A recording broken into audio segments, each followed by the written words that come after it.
The reason to start was simple. The quality of the game was impressive. Would they even be able to play other games after this one came out? The player thought, could it really be that much fun? The Last Savior. The commercials for the upcoming game were top-notch. The young man had played it a few days ago, and the graphics were stunning. Passers-by said they wanted to try the game as soon as possible. Everyone was expecting a true masterpiece. There are many different games in the world, ranging from those that have existed for millennia to those that have become an achievement of modern technology. Virtual reality games. The goal of such a variety of games is always the same: fun. Gamers are usually divided into two types depending on what they mean by the word fun. A hardcore gamer is someone who only finds winning a game fun. On the other side of the gaming world is the casual gamer, who doesn't care whether they win or not. But what happens when these two types of gamers play together?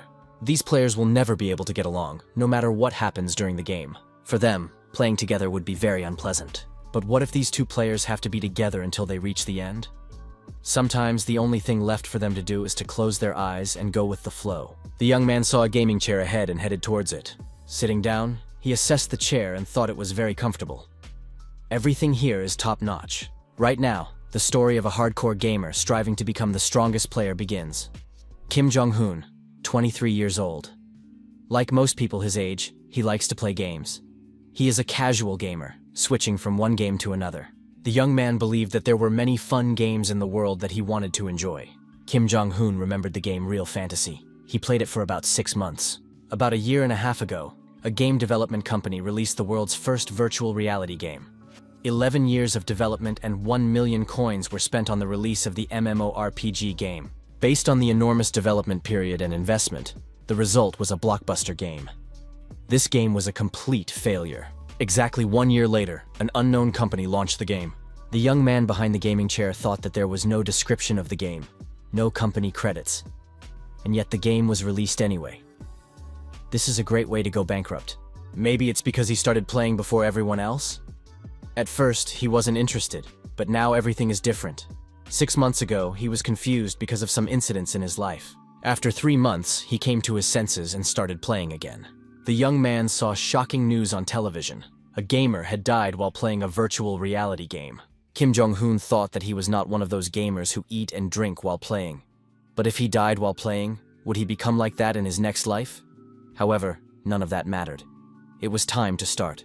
Immersing himself in the game, the young man looked around. It was amazing. Suddenly, there was a loud noise that made his ears ring. Realistic aliens appeared in front of the player with a sign saying that they were the developers of Lhasa. Kim Jong-hoon thought that, compared to this game, Real Fantasy was rubbish. The young man saw a slot machine in front of him. Was he imagining things? Was it really a gacha machine? There were no buttons anywhere, so he had to find at least a coin slot. Was it possible to get a kindred spirit with this machine? Before starting the game, the gamer must choose a kindred spirit by drawing lots from this machine. That is why they say that in the Last Savior kindred spirit system, luck is your best friend. All of the Last Savior's content begins and ends with drawing lots. It is a game in which the player's fate depends on luck. The young man did not like this. Suddenly, a nightmare from the past came to mind. Of course, settling accounts is more convenient, but considering how much money he had spent on this game, he didn't want to think about it. Although, on the other hand, Lhasa is the fairest choice when compared to other similar games. Each person has only one account, with iris recognition. Account resets are prohibited. Even if money is not a problem, what about luck? The penalty will be huge in any case. It all depends on how lucky the player is. It is necessary to choose a kindred spirit and skills. Kim Jong-hoon thought he needed an excellent kindred spirit. There was nothing special about it, so it was time to make a choice. The player now had access to the inventory. Kim Jong-hoon thought that if he got a high-ranking kindred spirit, the skill would be weak. The young man thought that the number of 9-star kindred spirits could be counted on one hand. Kim Jong-hoon prepared to drop a coin into the terminal and caught himself thinking that he was nervous. He was even sweating. Kim Jong-hoon was very happy with the result. He got a golden ball. Could there really be a spirit with 7 stars? The young man wondered. Was he really awake? Was it possible to get a 7-star spirit so easily? Kim Jong-hoon realized that he had gotten a 7-star spirit on his first try out of 10. That was very cool. The player decided to take a closer look. As far as he understood, someone should appear from the ball. Kim Jong-hoon saw the candidates for the role of his kindred spirit. Durkin, 1 star. A military man, leader of the Ash Wolf. a second-rank mercenary and head of the Ashwolf mercenary group. He worked in Halis, a small state on the continent of Ryuan, an experienced soldier who would be an excellent assistant to the player. Kim Jong-hoon thought that he would not be surprised by this. Now it was clear how it worked. Jojo, 7 stars. Roland, 7 stars. These players have stunning appearances. They look magnificent.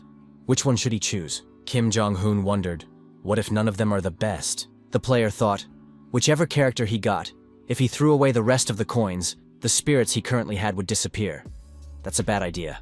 At that moment, Kim Jong-hoon thought that he was a player who valued enjoying the game above all else. Kim Jong-hoon mentally apologized to the other 2 players.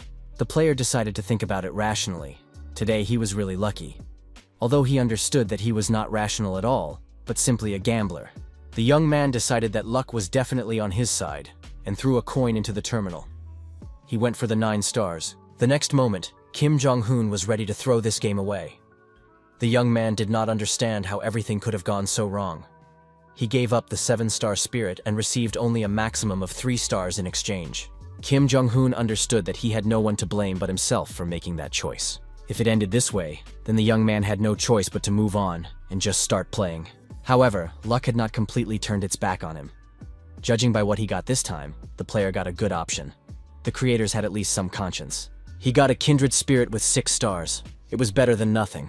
Kim Jong-hoon got a Knight of the Round Table. Maybe he should choose him? The young man noticed that a spirit with 0 stars had fallen. Kang Jin-ho. It was obvious that this spirit was dressed in modern clothing. How could someone who didn't understand modern people at all act as a kindred spirit? Maybe it was a bug. In any case, it all looked very strange. Kim Jong-hoon thought he might have seen this person somewhere before. Why did he look so familiar? Our hero understood that this kindred spirit had no special skills or description. He was a player who broke the rules. Morum, fantasy, action. One thing remains the same. No matter what genre it is, the phrase rule breaker can never mean anything bad. Kim Jong-hoon thought that in any case, there wasn't much to choose from. Our hero settled on a spirit with 0 stars. Kang Jin-ho became more real and sighed deeply. The awakening had begun. Our hero was interested in what kind of person his kindred spirit was. Kang Jin-ho looked at Kim Jong-hoon and cursed loudly. What was going on here? After listening to the story, the spirit asked again, did this guy really choose him as his kindred spirit? Our hero nodded affirmatively and said that his name was Kim Jong-hoon. Kang Jin-ho said that all this was very strange. He had just been playing a game until that moment. What was going on? Kim Jong-hoon said that there was nothing that could be done about it. Apparently, Kang Jin-ho was just a bug. Our hero began to think about casting the lot again. Kang Jin-ho said that he saw himself as a rule breaker with 0 stars. This meant that the Lhasa system recognized him as a kindred spirit. There was no such thing as a bug in Lhasa. Kim Jong-hoon apologized and said that it was obviously a bug. He couldn't believe that a user could turn into an NPC overnight. Kang Jin-ho said that this was the first time this had happened to him, but he knew it wasn't a bug. The young man said he was sure of it because he was one of the developers of Lhasa. Kim Jong-hoon realized that this was the player who had been playing the game the longest. It seemed like he had run into some kind of psychopath. What should he do? Kim Jong-hoon decided that he needed to log out of the game immediately and eat something. He said that it was time for him to go. He needed to go to bed early today so that he could watch the championship final at dawn. Kang Jin-ho said that couldn't be. Kim Jong-hoon had heard of the butterfly effect, hadn't he? But what championship final was he talking about? Wasn't it in June? Kim Jong-hoon confirmed it. It would be the 5th in the morning. Kang Jin-ho said he thought he was going crazy. Hadn't there been any extraordinary incidents in mid-March? Was it some high-profile case involving Lhasa or something related to Kim Jong-hoon? Our hero was surprised. Why did his interlocutor suddenly bring this up? Where did this question come from and why did it bother him? Our hero said that he had taken academic leave and was not doing anything. Just for fun, he decided to play Lhasa once. Kim Jong-hoon suddenly remembered the news about a man who died while playing a virtual reality game. That player's name was Kang Jin-ho. Could it be that he was the very same gamer who died while playing The Last Savior? Kim Jong-hoon thought that after that incident, all virtual reality games had been temporarily suspended. At that time, gamers who streamed their gameplay made a lot of noise. Kang Jin-ho thought that now he had also died while playing the game and had become an NPC. Where was his life headed? Kim Jong-hoon asked the spirit why he was so calm. Wasn't what he had just heard a serious problem for him? Kang Jin-ho said he was fine. There had been worse troubles before. Kim Jong-hoon was frankly surprised. What could be worse? Kang Jin-ho said that his interlocutor wouldn't believe him even if he told him. It would be better to draw a skill first. Kang Jin-ho asked in surprise why this guy was reacting so violently all the time. He was just drawing a skill by lot, not a kindred spirit. When choosing a kindred spirit, the number of stars for the skill is already predetermined. Even the color effects change, depending on the spirit chosen. 6 stars is silver. 7 stars is gold. The young man was surprised. Why did the colors disappear in the gacha machine? Kang Jin-ho asked, was his rank really 0? Kim Jong-hoon confirmed this and added that Kang Jin-ho should not tell him. Kang Jin-ho said that everything said after the words, "just don't tell me," turned out to be true. The sum of the stars of the kindred spirit and skills is always equal to 10. The restrictions on kindred spirits were lifted. The player became the first to obtain a skill with 10 stars and received the corresponding title. Kim Jong-hoon and Kang Jin-ho were both surprised. Kim Jong-hoon decided that this was a divine game. It was evident from the expression on his face. A 10th rank skill had been unlocked. From the moment a player obtains a skill, they have the opportunity to view the status window. It was interesting to look at the description of the 10-star skill. The status window was very easy to activate. Everything was easy to understand. It was difficult to get confused, even if one wanted to. The player gained the right to use items that were previously prohibited or closed. The title bonus remains in effect. The skill level will automatically increase as the player's level increases. Kim Jong-hoon was surprised. Why was there no further explanation? There were no conditions or scope of application for the skill. I wonder how it works. Kang Jin-ho didn't know if it was an active or passive skill. He had never seen anything like it in 10 years of playing. Kim Jong-hoon was surprised. What 10 years are we talking about? It had only been about 6 months since Lhasa was released on the market. Kang Jin-ho told his interlocutor that he was the main character in this game. Kim Jong-hoon was offended. Was the spirit laughing at him? Kang Jin-ho said he would explain everything in 30 seconds. Had Kim Jong-hoon ever read fantasy novels? Our hero nodded affirmatively. Kang Jin-ho said that then he would easily understand everything. So Kim Jong-hoon knows that there are things in fantasy novels that are considered commonplace. The spirit said that he was a transmigrator with the ability to reincarnate. Kang Jin-ho was surprised at why his interlocutor was reacting so violently. Kim Jong-hoon asked, if certain conditions are not met, will he be forcibly returned to the beginning? And what exactly are those conditions? Kang Jin-ho said that there had been a failure during the capture. The spirit added that he had challenged the last savior 5 times. Kang Jin-ho noted that he had failed every time. Kim Jong-hoon said that this was even worse than the plot of a fantasy novel. No one would believe it. Kang Jin-ho replied that it didn't matter whether he believed it or not. But one thing was certain. The player had a kindred spirit that even someone with 9 stars couldn't match. Kang Jin-ho declared that he would make the main character the strongest player. Kim Jong-hoon said he would choose the name Karpa for himself. Kang Jin-ho eagerly awaited the moment when they would start working together. The spirit introduced himself as the Supreme Heavenly Demon, and said he was ready to do it together with the character Karpa.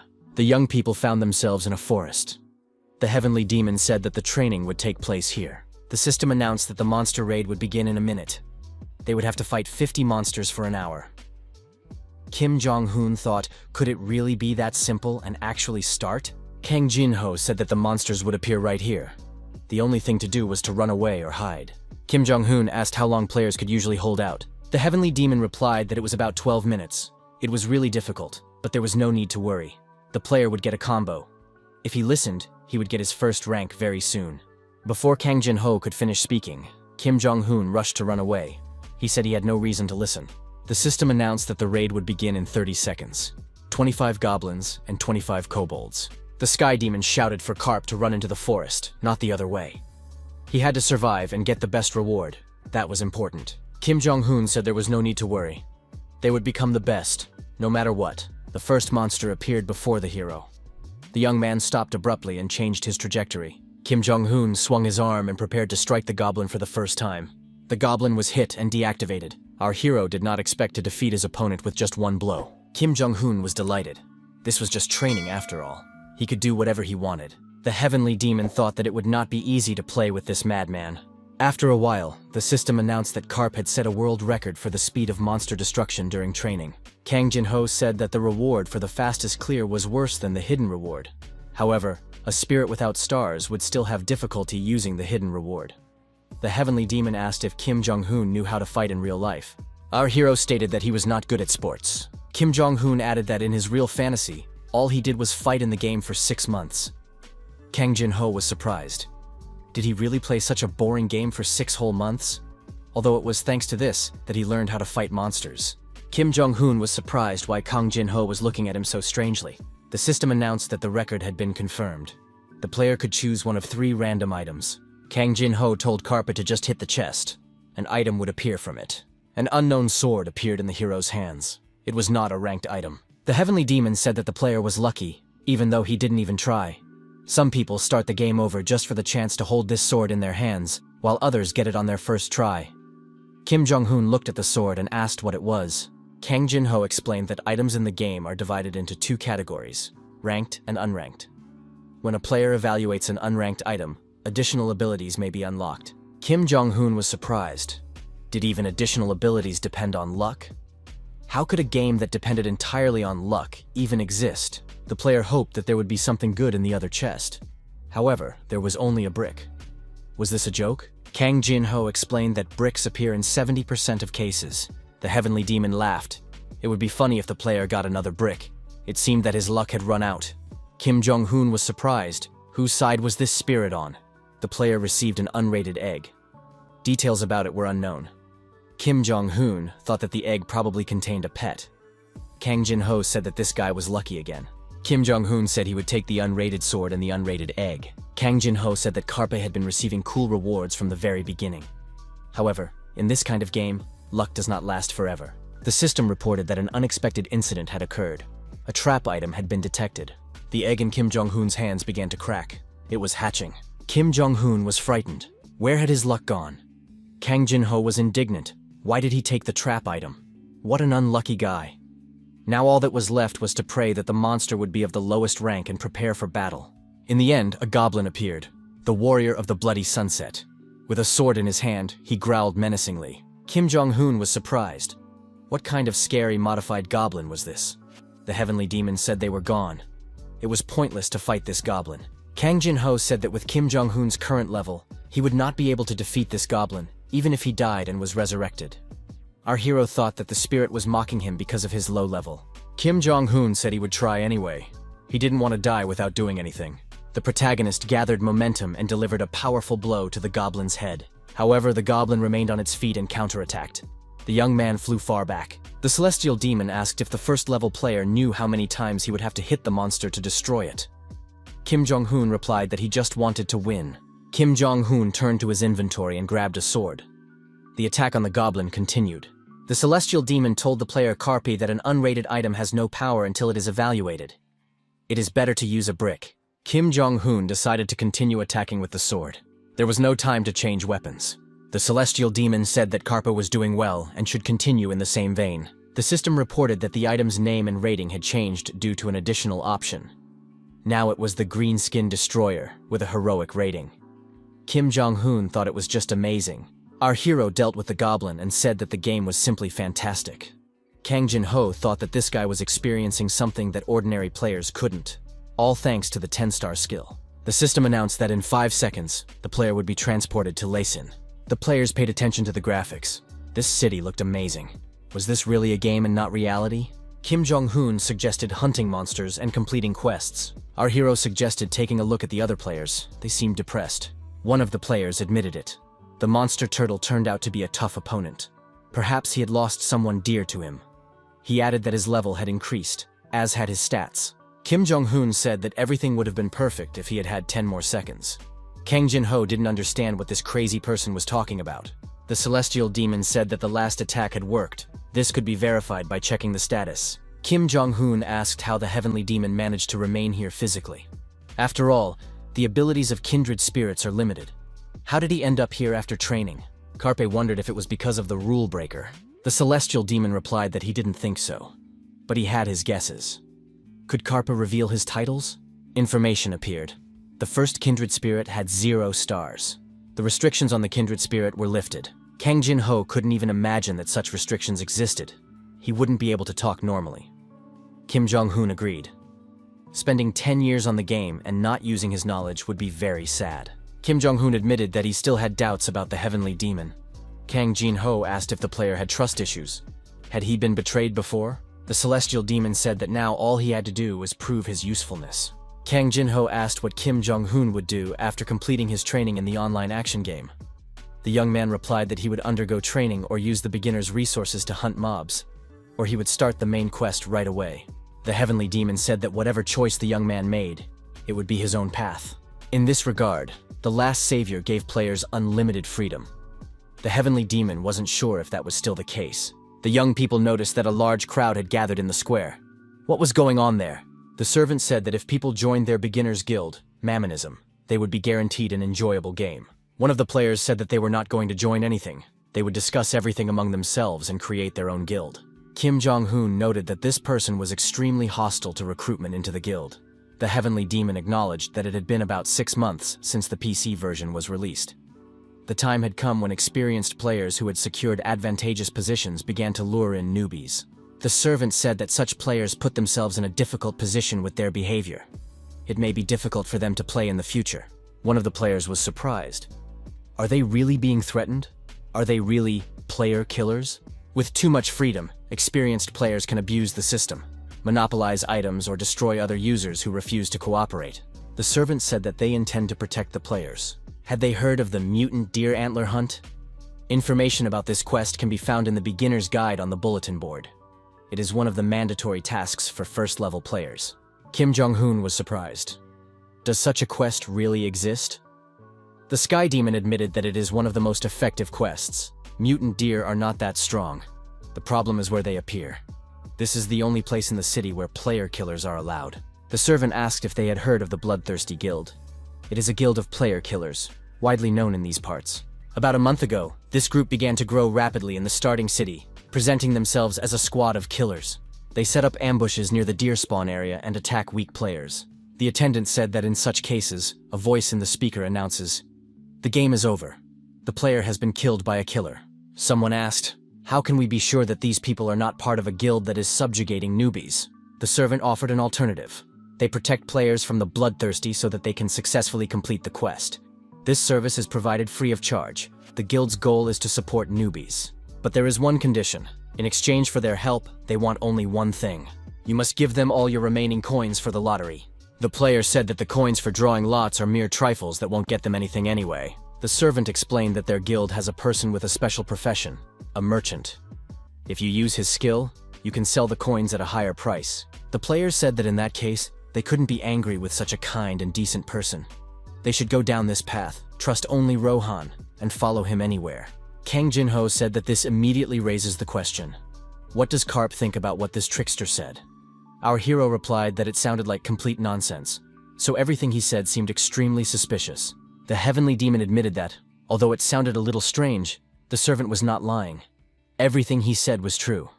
Our hero was surprised. Are they really a charitable organization? Could there be something like that in the game?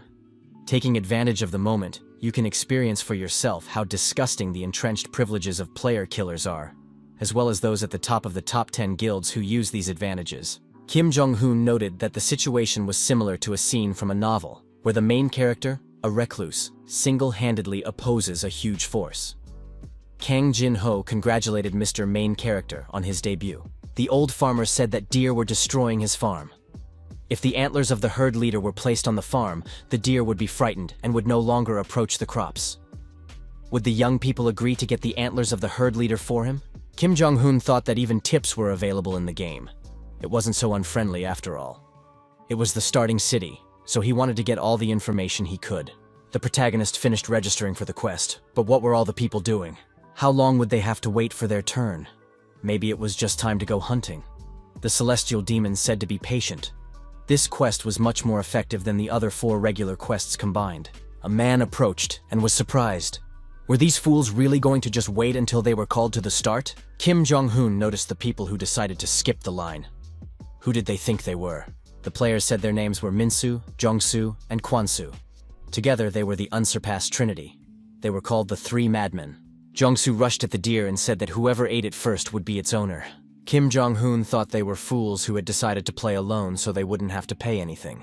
Minsu declared that the icing on the cake would be his swift dagger, which would pierce the deer's throat. An archer was hiding in a tree.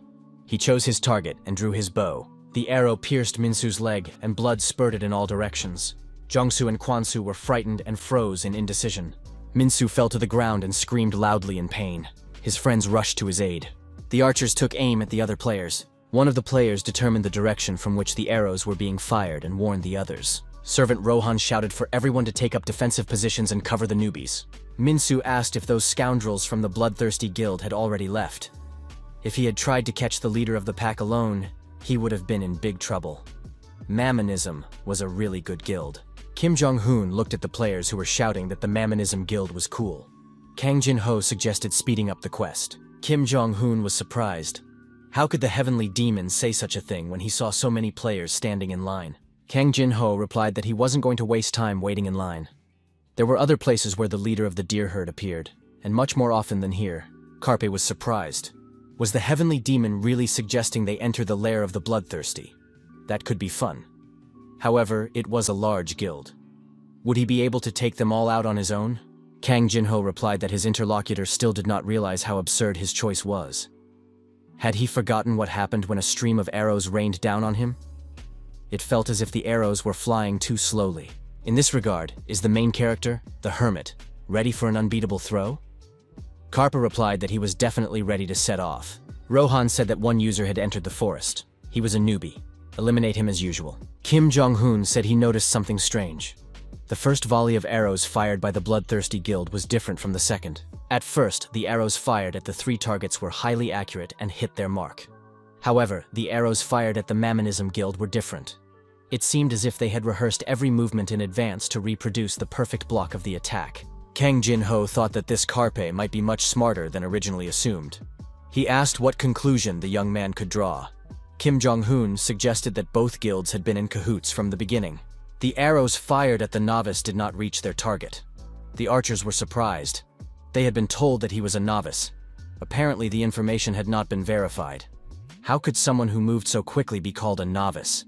He was at least a 10th level. We have to try to take him down in hand-to-hand combat. Right now, I'm hiding behind a tree. Kim Jong-hoon asked the Heavenly Demon if there was a function to record the game process. Kang Jin-ho replied that the last savior automatically saves videos of the game process. Our hero said that such a recording might come in handy in the future. The player was attacked by a player killer.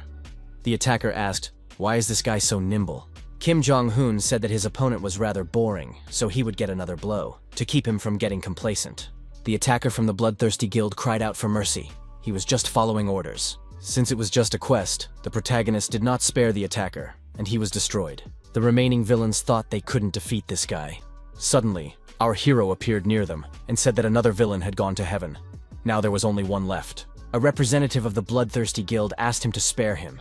If he died now, he would not be able to log into the game for 3 days, and would have to eat only instant noodles. He was ready to give up all the items he had. Kim Jong-hoon said he had never heard anything more ridiculous. No one needed his handouts. Karp declared that he would take everything anyway as soon as his opponent was destroyed. Kang Jin-ho wondered why a guy who had never served in the special forces, or even played sports, was so good at the game. He also said that he had participated in battles in the previously released Real Fantasy. What was his place there? Kim Jong-hoon replied that he had entered the game for a short time and rose to 2nd place. The Heavenly Demon thought that this guy had left all the hardcore gamers far behind. Kim Jong-hoon added that he was in good physical shape and had been very lucky, but after that he began to fall inexorably. The Heavenly Demon was surprised. Had Carpe really only played budget VR until now? The first generation budget virtual machine was called a tin can. It flooded all the internet cafes because it was cheap. In line with its low cost, the device was widely known for its terrible user synchronization speed. Only a monster could take 2nd place playing with this tin can. Kang Jin-ho thought that by using this player, his experience, and information, he might be able to put an end to this game once and for all. However, first he had to buy the latest premium model of the game machine. But where could he get that kind of money? Kang Jin-ho told the player that they first had to collect the items that had been left behind, and then they would talk. Kim Jong-hoon found a coin for the game terminal. The young man assumed that, in addition to equipment, all sorts of useless items had been dropped. With the exception of personal belongings and special items, the players lost everything. Kang Jin-ho told the player that in that case, the situation changes dramatically. Kim Jong-hoon was surprised. What was going on? The Heavenly Demon asked Karpa how he thought Mammonism spent all the coins it collected. Rohan recently mentioned that there is a trader in his guild who uses the bargaining skill to sell coins at a higher price. Even in the best strategies for beginners, coins remain useless, so they can simply be sold in a store to get at least some money. For example, for a bottle of potion. Kang Jin-ho decided to ask another question. Who developed this strategy for beginners? Kim Jong-hoon was surprised. Was the heavenly demon implying that all of this was the work of that scoundrel? Kang Jin-ho replied that Rohan couldn't be the only one involved in strategic planning. The best strategy for beginners was written by the head of the Mamonism Guild. A well-developed strategy is the key to success. But there are pitfalls here too. Strategy is very important information for players. After the game is released, small hints are uploaded to the community one after another. When there are enough of these tips, the absolute strategy emerges. The reasons for writing strategies vary. Some do it for attention, others out of good intentions. Most often, you will find people who use their strategy solely for profit. The head of the Mamonism Guild is one of those who seeks to extract maximum benefit from the situation. The head of this guild is a person obsessed with money. Human psychology is very simple. The moment people believe in a strategy, it ceases to be just a strategy. It becomes gospel. In the case of hardcore gamers, everything is much more serious. People who see this strategy will sell all their coins. Kim Jong-hoon noted that there are gamers who are not obsessed with strategies at all. Kang Jin-ho said that in such cases, players are usually targeted by cunning individuals like Rohan, who quietly lure their prey into their nets. Kim Jong-hoon was surprised. Does the heavenly demon really think that all this is the creation of one single person? How did Kang Jin-ho manage to figure out such a cunning and complicated plan? The heavenly demon replied that it was actually very simple. In about a year, someone from the Mamonism Guild would leak internal secrets. The coins, which everyone considered useless ballast, would actually turn out to be an important component for completing the hidden quest Antique Bazaar, which only appears in the city for beginners. The Hidden Quest Antique Bazaar is one of the most unique among the many hidden PC quests. Moreover, the appearance time and location of the quest NPCs change each time. The quest opens for a brief moment and then disappears immediately. It may seem crazy from the outside, but the reward is worth the search. All the player needs to do is meet an NPC nicknamed the Antiquarian and give him a random coin. The Mamonism Guild is doing its best to leave users without coins. According to the quest conditions, only one person who arrives first will be able to complete it. Kim Jong-hoon was surprised. If the time and place of the NPC's appearance are random, then the coins mean nothing. If the quest appears randomly, then everything depends on the luck of the players. Kang Jin-ho noted that the location does indeed change each time, but he did not claim that it happens randomly. This point may be confusing, but there is no need to worry. He is a veteran player with 10 years of experience who has restarted the game 7 times. He will take care of everything, and Kim Jong-hoon can go and get some coins. The player reported to the commander that they had a big problem. Their guys had been crushed. The commander of the Mamonism Armed Forces, Jong Woo-hyuk, was surprised. How could this have happened? Jong Woo-hyuk was outraged at such reckless behavior and asked, what were their losses? The player reported that they had lost 10 men. The commander thought that was quite a significant number. How many enemies had invaded their territory? The player replied that there was only one enemy. Jong Woo-hyuk became angry. Were they really suffering such losses because of a single player? If this became known to senior management, he would have to write an explanatory note, and his bonus would be cut until the end of the year. The commander said that this person was most likely sent by one of their competitors. In that case, it was necessary to send someone against him who could deal with him once and for all. The best player hired by the head of the Mamonism Guild, Hanzo, said he had heard about what had happened. Was it finally his turn to enter the arena? Hanzo was surprised. Why was the commander silent? Did he not need help? Jong Woo-hyuk thought that this guy was dressed up as a ninja again. The commander thought, if he doesn't play along, he won't take a step. That's why he's so difficult to deal with. Jong Woo-hyuk told Mr. Hanzo that his moment of glory had finally arrived. The guild really needed his strength. The ninja told the commander to leave the solution to this problem to him. An opportunity had arisen to repay him for the roof over his head. Suddenly, Hanzo bent over and dropped to the ground. Jong Woo-hyuk asked what had happened. The ninja replied that an old wound inflicted by a man from his past life had started to ache. Hanzo added that even now he remembered his old wounds. Hanzo thought that he had managed to secure a place in the top 100 player killers, but he didn't make it into the top 20 because he mistakenly chose the most important Kindred spirit. After creating a new character and winning victory after victory, he was able to achieve everything he has now. However, he has another reason to climb one step higher. God of Battle. a rare fighter who appeared in real fantasy like a comet and immediately rose to second place in the rankings. Hanzo fought him in the arena, but was completely defeated. Then one day, the god of battle suddenly vanished like a mirage, and they never crossed paths again. However, Hanzo knew that he was definitely somewhere here, in the vastness of the game, The Last Savior. The ninja said that he would like to fight the god of battle at least once more. If fate truly exists, then they will surely meet again. Hanzo thought that his memories were still fresh, as if their battle had taken place only yesterday. On that day, the same bright moon was shining in the sky. Commander John Woo-hyuk thought that Hanzo was too obsessed with his ideas. It was time for him to grow up. Ninja Hanzo knelt before the magic circle drawn on the forest glade. The system reported that the fire trap had been successfully set. As soon as the target was inside the trap, a powerful flame would erupt, causing enormous damage. Hanzo climbed onto a tree branch and said that the trap was set. Now all that was left to do was wait. Although Hanzo was fulfilling the terms of the contract, he still felt uncomfortable about having to take out newbies. However, once he dealt with this little guy, the contract with the Mamonism Guild would be complete. Kim Jong-hoon asked the Heavenly Demon if they needed to go a little further to reach the herd of deer. However, he was more interested in whether anyone else from the Bloodthirsty Guild would appear on their way. He wanted to collect more items. Hanzo saw our hero and thought that this was the intruder. He was heading in the right direction. There was only one step left. Our hero stepped on a fire trap, and his body was immediately engulfed in flames. Hanzo thought this was perfect and jumped down from the tree to the ground. The ninja said that the rookie would most likely hold a grudge against him, but he would still have to deal with this guy here. However, the fire trap was forcibly extinguished, and the ninja was surprised. Our hero was also very surprised. The system reported that the unlock skill had been activated, the fire trap had been eliminated, and the abnormal burn status had been reset. So, for the first time in the history of the game, the 10-star skill works exactly like this? Hanzo decided that he had taken this outcome into account.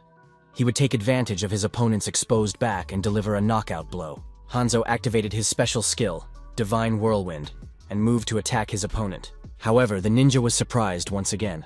How could a novice dodge his attack? Kim Jong-hoon counterattacked the attacker and kicked the blade out of his hands. Hanzo was surprised. Had the rookie disarmed him? There was only one person capable of using this technique so flawlessly. Could it be that he was facing the god of battle? Kim Jong-hoon looked at the deactivated ninja and said that it was an unexpected attack. He was seriously frightened. If it weren't for his high endurance, things would have ended badly. Kong Jin-ho noted that this was not all. They were able to discover 2 effects of the 10-star skill. The Heavenly Demon added that it was now known that the Unlock skill had a total of 3 abilities. It evaluated unidentified items, removed traps, and reset abnormal statuses. Kim Jong-hoon said that all this was amazing and unimaginable. Kang Jin-ho remarked that the situation amused him. Why did such a dimwit end up with such a powerful skill? An abnormal status should work under any circumstances. Could the unlock skill really remove any abnormal status? Kim Jong-hoon looked at the ninja and noted that he got back on his feet sooner than expected. Hanzo said that he did not intend to spoil a beautiful fight, so he calmly accepted defeat. The loser had no choice but to die. The ninja added that even in his dreams he could not have imagined that he would be defeated twice by the same person.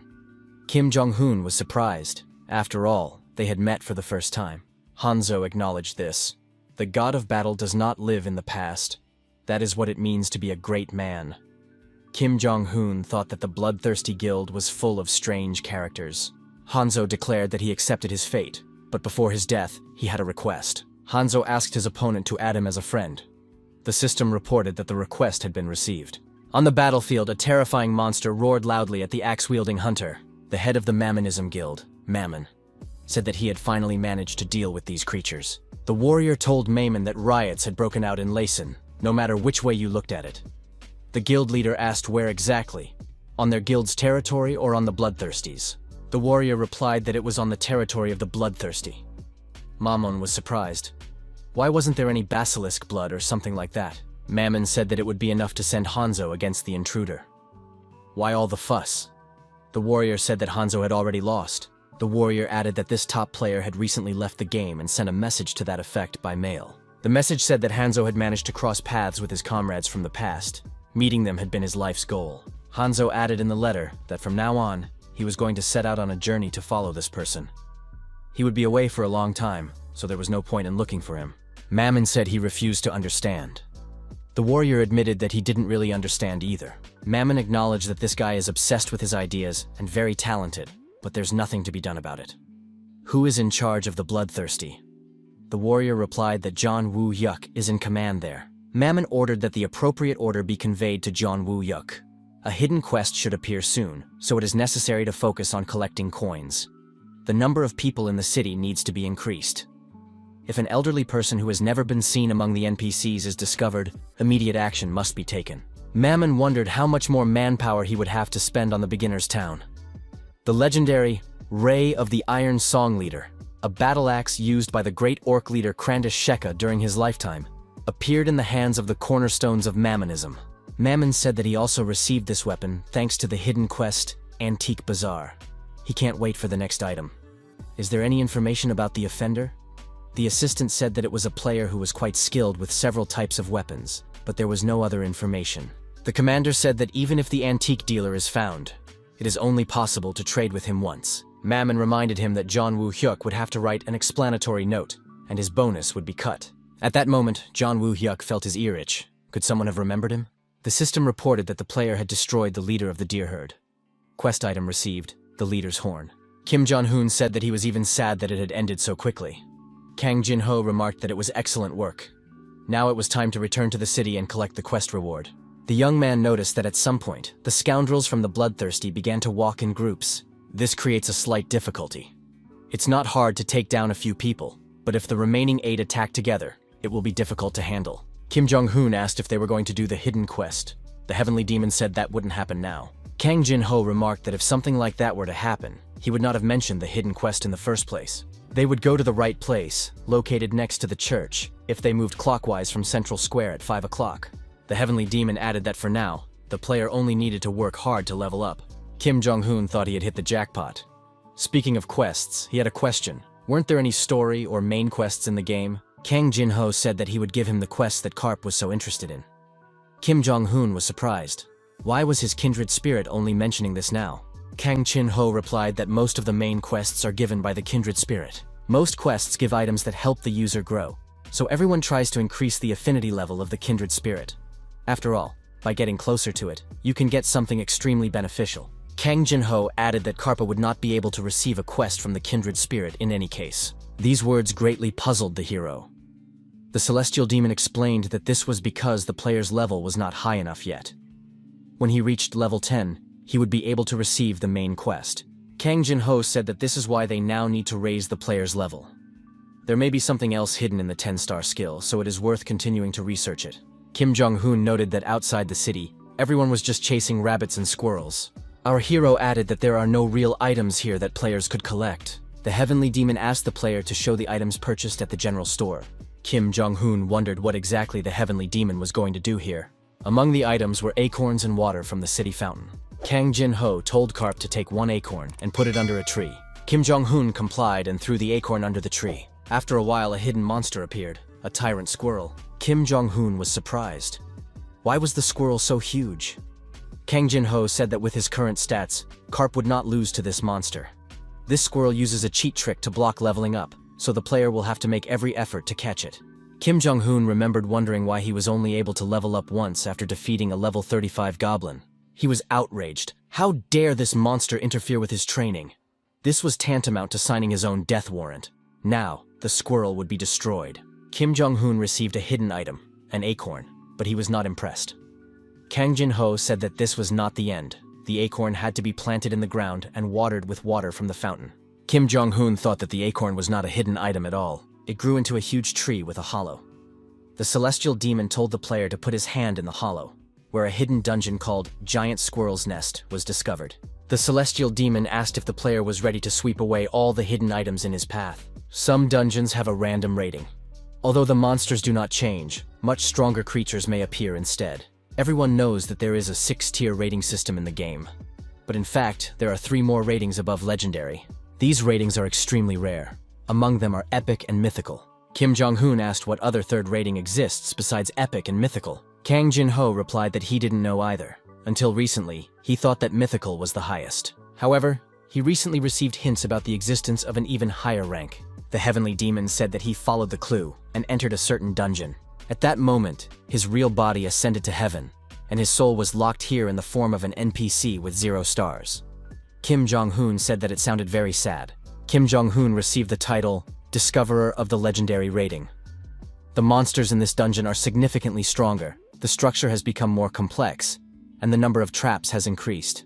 Is the player ready to enter the dungeon? The protagonist was indignant. Our hero said that being in a legendary rating dungeon is not the best situation. The heavenly demon was surprised.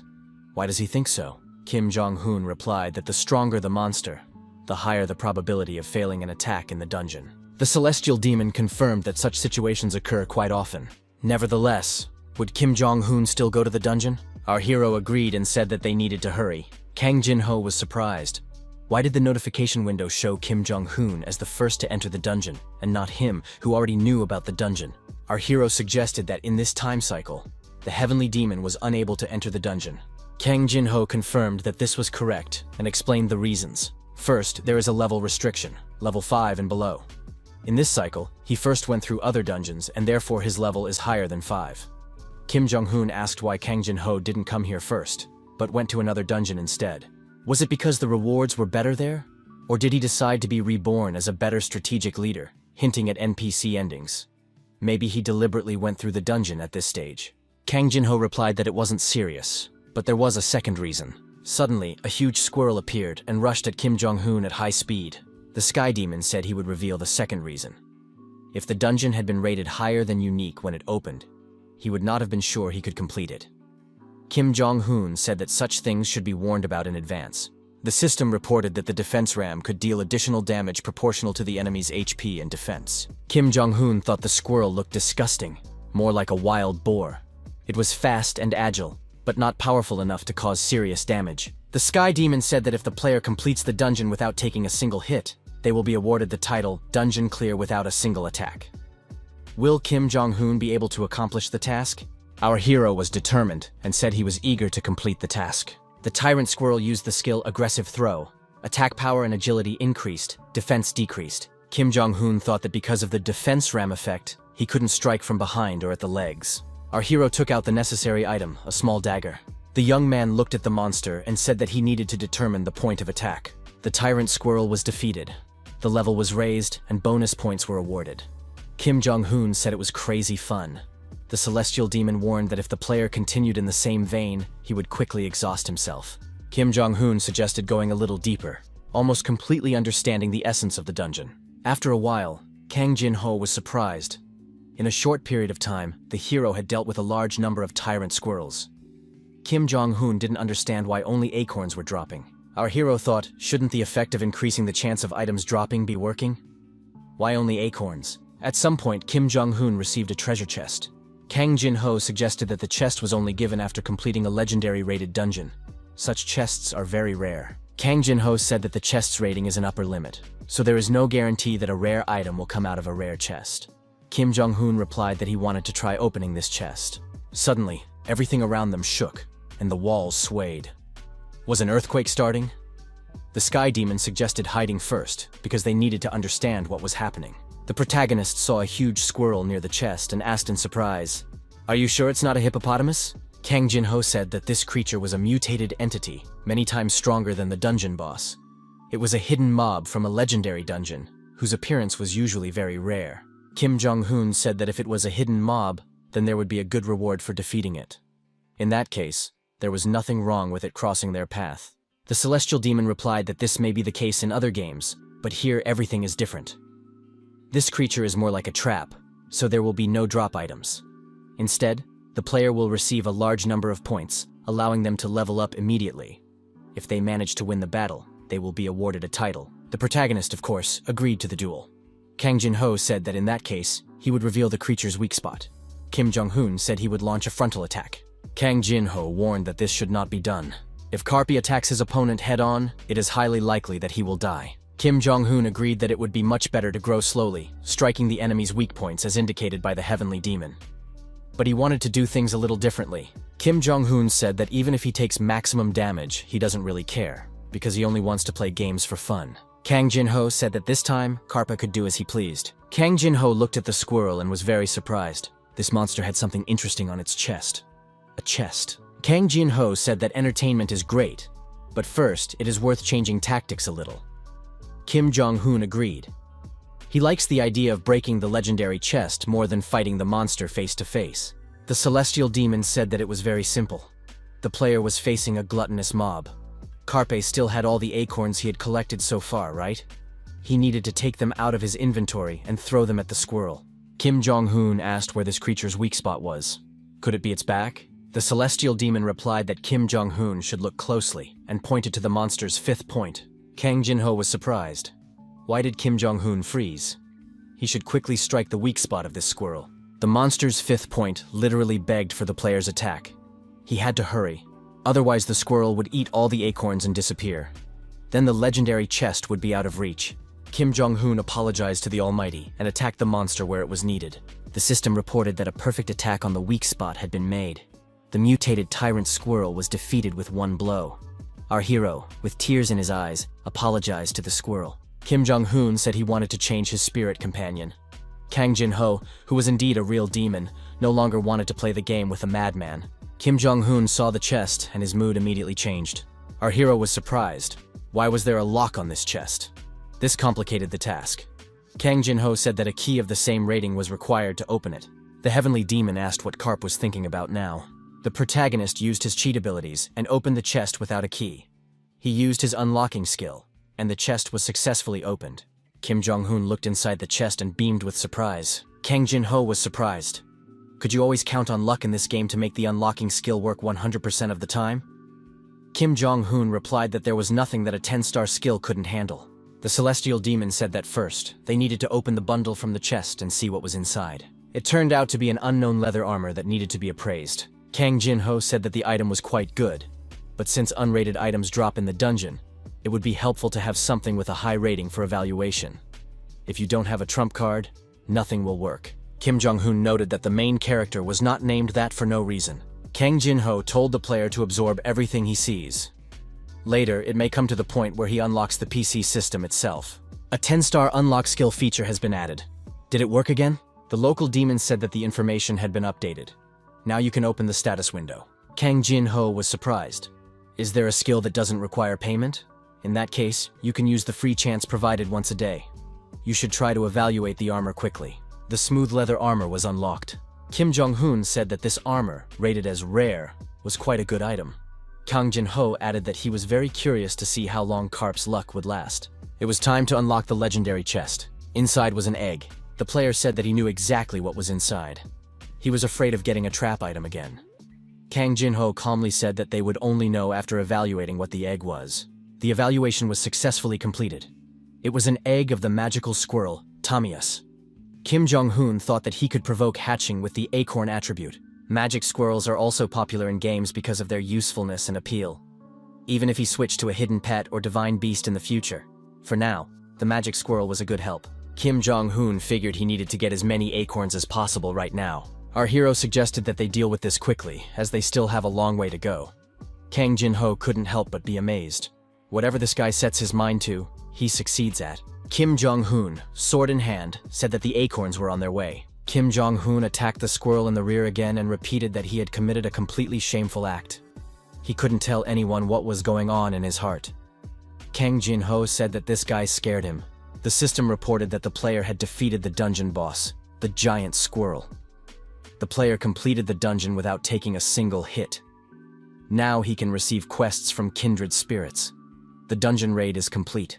In the end, all the attributes turned out to be acorns. Kim Jong-hoon wondered what to choose: blueberries, oranges, or strawberries. Kang Jin-ho suggested choosing pistachios. The celestial demon said that if Karp couldn't decide, he should first get a profession and then think about his choice. After completing all the quests of the kindred spirit, he would be able to choose from 3 suitable professions. Kim Jong-hoon said that he was facing a standard kindred spirit who was breaking the rules. Kang Jin-ho asked if Karpe knew how a profession was assigned. Our hero replied that he doesn't know, but there is one thing he knows for sure. Somehow, everything is definitely glory and merit. He has a feeling about it. The player is given a profession quest from the kindred spirit.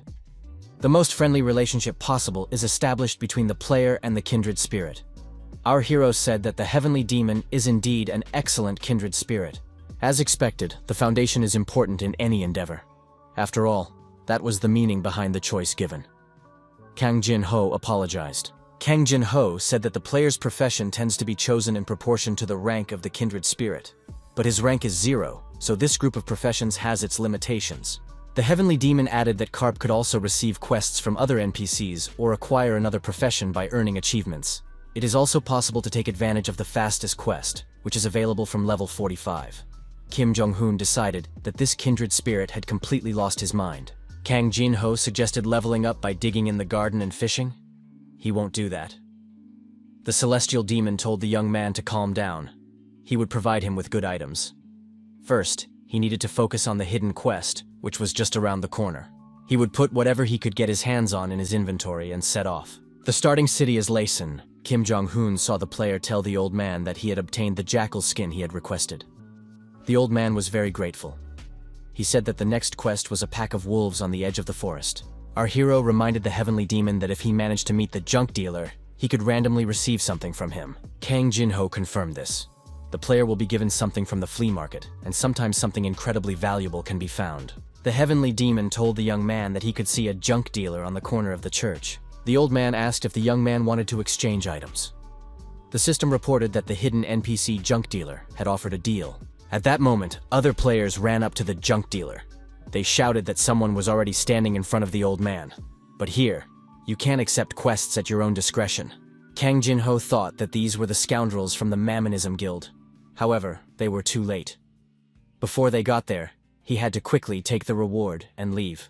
Kim Jong-hoon said that he couldn't accept the quest. Kang Jin-ho was surprised. Why was the quest cancelled? This was the first time this had happened in his practice. Kim Jong-hoon kept repeating to the old man that he was accepting this quest, that he agreed.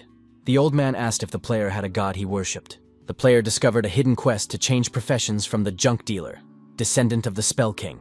The junk dealer asked if the young man would mind if they moved to another place to talk. Kim Jong-hoon said he would gladly follow the old man. The heavenly demon thought that this was nonsense again. Could something like this be hidden behind the mask of the junk dealer? The representatives of the Mammonism Guild missed this quest. Kang Jin-ho said that from now on, Carp should talk to himself. When he talks to himself among users, they may think that he is muttering to himself or broadcasting, but NPCs are not capable of making such conclusions. The old man greeted the stranger and said his name was Drek Stein. He is a representative of the Akram Empire. The young man must have wondered why he was pretending to be a junk dealer and where he was spending the coins he had collected. If the player passed the first stage of selection, he could get the answer. After all, the player has no god to serve, right? It is the gods who tempt strangers with a sweet temptation called power. Kang Jin-ho thought, is the old man talking about creatures like him? Are there NPCs that are hostile to kindred spirits? It turns out that even in the information he had accumulated over 10 years, there were far more gaps than he could have imagined. The old man said that the player must be benevolent and not succumb to the temptations of these evil creatures. Our hero said that he had a kindred spirit, the god he served. The old man looked at the information board and told the player to wait a moment. The junk dealer told the player not to worry. As soon as he passed the test, he would be given a very good shaman. Kang Jin-ho was indignant. If he had 0 stars, could he be considered a kindred spirit? The old man invited the player to join them.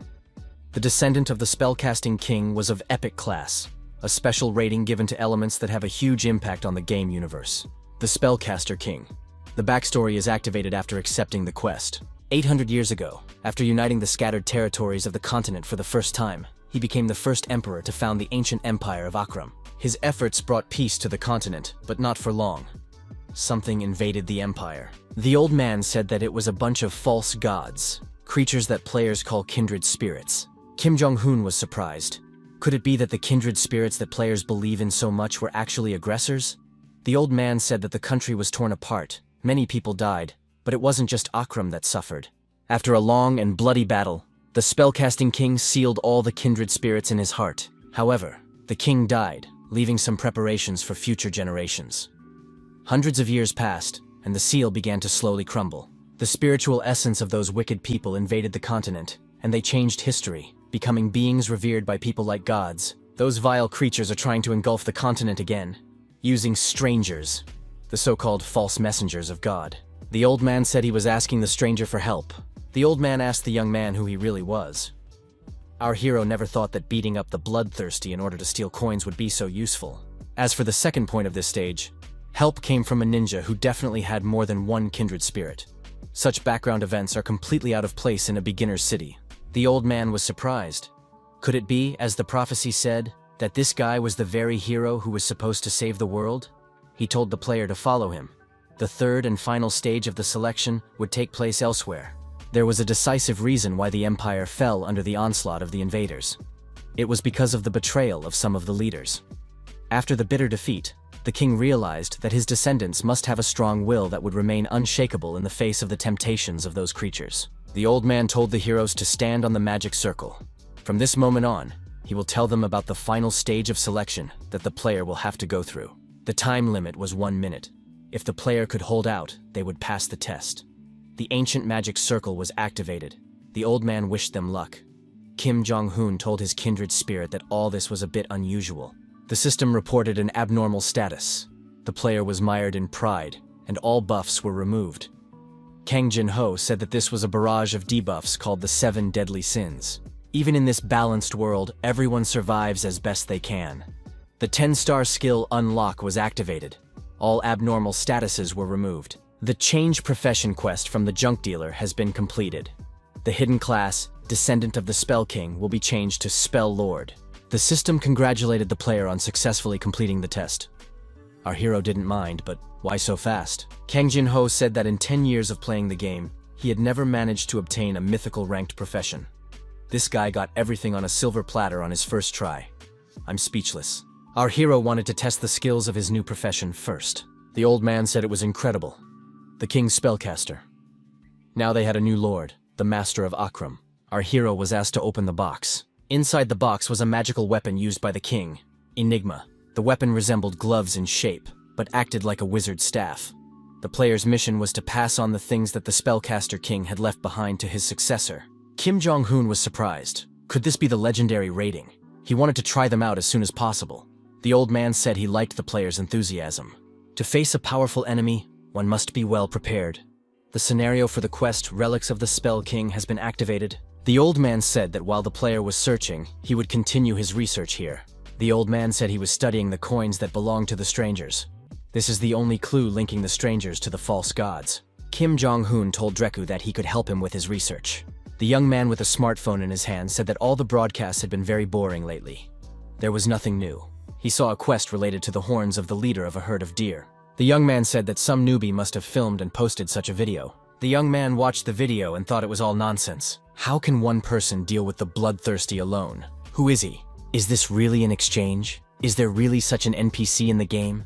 Is this really a hidden quest video in front of him? Kim Jong-hoon said that he edited and uploaded the video according to his instructions. Kim Jong-hoon was surprised. 400,000 views. Everyone went crazy. Kang Jin-ho said that all this was happening because of the uploaded video.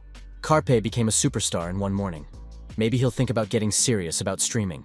Our hero said he did it only to provide Drek with coins. Kim Jong-hoon asked the heavenly demon if everything was okay with him the day before, if anything special had happened. The day before, Kang Jin-ho, glancing at the timer, said that time had flown by quickly. Carpe had only 30 minutes left. Our hero said that more than 9 hours of the maximum 10 hours of playtime had already passed. His first day of play was intense. Kang Jin-ho said that he wondered what would happen to him when Carpe left the game. He was no longer responsible for several players, unlike other kindred spirits. He only had Carpe. The heavenly demon told Carpe not to abandon him or leave him. Kim Jong-hoon was surprised. Why did Kang Jin-ho start acting like this? The heavenly demon told Carpe to get rid of the time limit using his skill. If he regressed to the past in this game, then Carpe would not receive the mythical class. Our hero did not think that something like this would happen. Fortunately, after Kim Jong-hoon left the game, his existence was not erased, and he did not regress. Kang Jin-ho said that he was simply thrown into a room, the room where he played computer games before he was stuffed in there as a kindred spirit. He couldn't go outside the room or use any electrical devices like a computer. Maybe it was something like a space created based on memories. Nevertheless, he was glad that the location was not as strange as it could have been. If he got bored, he could quietly read something. Kang Jin-ho noticed that more and more people were gathering in the square. It was time to take action. The young people found themselves in a forest. It was quiet here, and there were no representatives of the bloodthirsty ones. Kang Jin-ho assumed that they had gone into hiding along with the Mamanism. Kang Jin-ho told the player to open the status window. Our hero looked and felt a slight pang of conscience. Kang Jin-ho said that if the player intended to continue broadcasting, it would be better to hide all information about himself. After that, the young people looked at the skills window. Magical engineering, elemental mastery, elemental arrow, striking blow. Kim Jong-hoon opened an item from his inventory related to the skill magical engineering. Our hero couldn't believe it. It turned out that acorns glow. The system suggested synthesizing magical materials using magical engineering. Kang Jin-ho decided that it was some kind of production skill. Apparently, the spellcasting king was also good at alchemy. The player managed to pull out a really valuable skill. As soon as word of this spread, guilds would line up in front of Karpa to get him on their side. Our hero thought that the organization was just a bunch of weaklings. The strongest would cross the desert alone. The system suggested synthesizing the materials in the inventory. Kim Jong-hoon thought that the interface was quite simple and could be used intuitively. Kim Jong-hoon thought that for starters, he could only put 2 items inside. Maybe he could try combining the acorns of flame and ice. Kim Jong-hoon said that he had chosen his profession primarily to reduce the number of attribute options for his pet. But what should he do if, on the contrary, there were now even more options? There were now a lot of elements, and the system offered various synthesis options. But how could such things be mixed? Kang Jin-ho thought he should stop this player. But in all his 10 years of regression experience, he knew nothing about the unlock skill, the spell lord, or magical engineering. Kim Jong-hoon told the heavenly demon not to deceive him.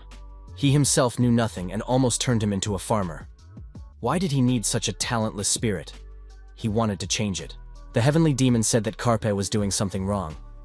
First, he needed to moderate his enthusiasm and put only 2 pieces. What would he do if he lost all his acorns in case of failure? Our hero apologized. Kim Jong-hoon laughed and said he couldn't pass up such fun. The heavenly demon thought that this guy would respond exactly like that. The synthesis process was launched. The result was a natural acorn with a legendary rating. A primitive fragment with an epic rating. It all started with the foundation of all existence. A fragment in the shape of an acorn containing the energy of the beginning. Kang Jin-ho continued to wonder. Why did this guy already receive an epic rating? In this situation, all the value of the previous 10 years of existence was negated. Kim Jong-hoon was surprised when he realized that it was an attribute stone. Could he apply it to the magic squirrel's egg? Was he doing everything right? Kang Jin-ho thought that Karpe understood everything perfectly. The heavenly demon asked why Karpe was even asking if he was doing so well on his own. Karpe had already grown up, and such a big boy didn't need the help of some worthless kindred spirit. Kim Jong-hoon said that the heavenly demon was talking nonsense. After all, it was he who had to learn everything. Our hero added that without the heavenly demon's help, he wouldn't have been able to get into the dungeon or get the epic-rated acorn. It would have been the same with the hidden quest. It was thanks to him that he was able to get the mythical-rated profession. The system reported that the hatching conditions had been met. Did the player want to trigger hatching now? The system reported that the race of the object had been changed from a magical creature to a fantasy species. A small animal appeared. Kang Jin-ho said that if you didn't take into account its black fur, the animal looked like a very ordinary magical squirrel. The system reported that the player must choose a name for the pet. Kang Jin-ho said that there was no need to waste time looking for a name with some special meaning, and that they could choose something simple. Recently, the animal had been constantly saying QQ. Maybe they should name it that? Kim Jong-hoon thought it would be better to ignore these recommendations. The protagonist said he had decided on a name for the squirrel. He would call it Churnish. The celestial demon told Karpe to stop fiddling with that ball of fur. It was time to move on. He needed to test his skills as soon as possible. Our hero was surprised. Didn't reaching level 10 mean the end of his stay in the beginner's city? Kang Jin-ho replied that once the 10th level was confirmed, the player would be able to receive a quest from a kindred spirit, and would be granted the right to leave Laysan. He must declare his intention to leave to the head of Kedlak at the town hall, and he will send the young man to the mainland. However, the recent trend is for players to stay in Laysan a little longer, rather than rushing off. This is because there is still much to experience here. The player has acquired absolute mastery of the sword and magical skills. The protagonist said that these were very wise words spoken by the heavenly demon. The heavenly demon said that the quests on the mainland are more difficult. Therefore, there are those who stay and use their skills, and there are those who set off on a long journey to reach the end of the scene. It was for those who stay that a separate mob boss was developed. Kim Jong-hoon thought that a mob boss would be perfect for his final exam. In that case, They would have to go to Lason's Cave of Horror in search of the Hell Monster. The young people arrived at the cave of the Hellish Monster. Kim Jong-hoon said that they had arrived at their destination. Our hero noticed that there were a lot of players here. Kang Jin-ho said that this was the second place on the list, where users gathered outside the city. The first was a place associated with the horns of a deer herd leader. They had already been there. The players discussed a video uploaded the day before that made it into the top 10. The conversation was about a quest related to barter. One player said that he went to the place shown in the video but didn't find any NPCs there. The video location changes every time. Another player asked if the guy really wanted to ask that newbie to be his partner. Did he really think that a guy who had single-handedly dealt with the bloodthirsty would want to deal with someone else? Kang Jin-ho said that Carpe was a local celebrity. Would he agree to team up with him at least once? Kim Jong-hoon replied that he didn't want to become a local celebrity. Our hero approached the cave of the hellish monster alone. Kang Jin-ho said that this dungeon is for temporary clearing. There is a system at the entrance that updates records. You can go up and open the statistics. Kim Jong-hoon said that the interface here is quite simple. Everything is easy and intuitive. However, some players had their profile access blocked if they decided to close their information. One of them was the Heavenly Demon. Half a year has passed, but no one has been able to knock him off the top spot. Although the player in second place is very promising. Second place went to God of Battle Overthrower. Our hero thought he had heard that name somewhere before. The players present said that someone was coming out of the cave. It seemed that some player had managed to clear the dungeon. One of the players said, they finally caught the little dog. Minsu, Kwansu, and Jongsu reappeared. Kim Jong-hoon said that he only saw familiar faces in front of him. Kim Jong-hoon said that there was a reward for making it onto the top list. Kang Jin-ho admitted that the reward wasn't very good. The list engraved on stone was much more important. If you set a decent record, you could easily join the Guild of Great Marima Masters in the future. The Heavenly Demon said that even if Carpe was not interested in such things, as a player with ambitious intentions to become famous, he would want to take up the challenge because these records were eternal. Kim Jong-hoon confirmed his desire to enter the Hell Monster Cave as a solo player. The system announced that the Hell Monster would be summoned in 3 minutes. It was time to prepare for battle. The timer began its countdown. There was nowhere to hide and nowhere to run. The location was perfectly suited for a boss battle. Our hero had the gloves of the Lord Enchanter and the sword, Greenskin Destroyer. The young man said that this was the perfect place to test his abilities. The system announced that the Hellhound, the Hell Monster, had been summoned. Kang Jin-ho said that the Hell Monster was a mob with the Flame attribute. Did the player understand what its weakness was? Kim Jong-hoon said he understood and warned Chernish to get ready to go out. Kim Jong-hoon told Chernish to cast a magic spell on his weapon using the Ice attribute. Chernish activated the integrated skill. It increases the magic damage dealt by 8 attributes. This skill also gives the weapon one of the 8 available attributes. Kim Jong-hoon said that this was a buff skill, a striking blow. This skill increases the physical damage dealt by the weapon to the target. The battle began, and our hero rushed into the attack. The hellish monster growled loudly and activated an intense flame. Kim Jong-hoon saw his opponent and immediately jumped aside.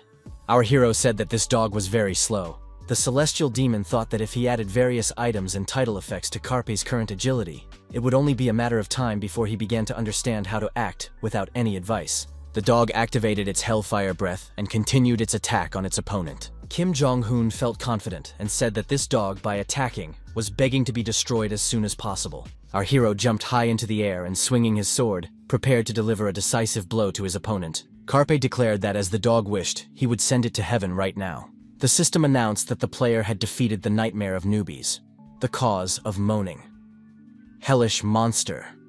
Carpe thought that he had defeated his opponent too quickly. One of the players felt that nothing was going right for him today.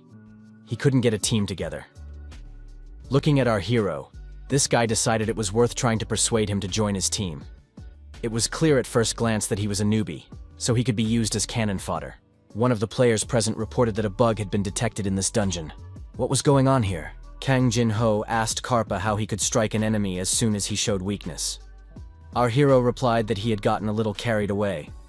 He had planned to test other skills and did not expect the dog to die so quickly. For defeating the hellish monster, the player received the skin of a hellish chain dog and a core of hellish flame. Only 2 items, and no equipment? Kang Jin-ho said that it was not worth being greedy. Initially, the hellish monster does not drop any equipment, and in general, it is very rare for anything to drop. The protagonist was surprised. Where did Chernish run off to? Chernish immediately understood what to do and found a hidden Easter egg. 40 gold coins were obtained. 10 beginner's recovery potions were also obtained. The system reported that the player also received a beginner's strength elixir. Kang Jin-ho advised Karpa. If he had already drunk everything, it was time to set off. The young people arrived in Layson. Our hero said that it was always very noisy here. The harsher the reality, the more lively the game should be. The Last Savior is a game that perfectly satisfies the desire to escape from reality. Kang Jin-ho said that it was no coincidence that the number of users exceeded 500 million. Our hero admitted that at the beginning of the opening, everyone was excited about this game. Now the reason becomes clear. This is a place where people, society, and life exist, not just a game space where monsters are hunted with swords and magic. The so-called otherworld is Lhasa. Once you set foot on the mainland, the story changes immediately. PK characters are allowed in most areas. When users from all over the world gather, even the slightest carelessness cannot be tolerated. Kim Jong-hoon asked Kang Jin-ho if they would definitely be able to send them to the mainland this year. The head replied that the player should not worry. There are no special procedures, so they will be able to move to the mainland in 5 minutes. One of the players said that today was the release date of the Kindred Spirit app. It must be installed immediately after exiting the game.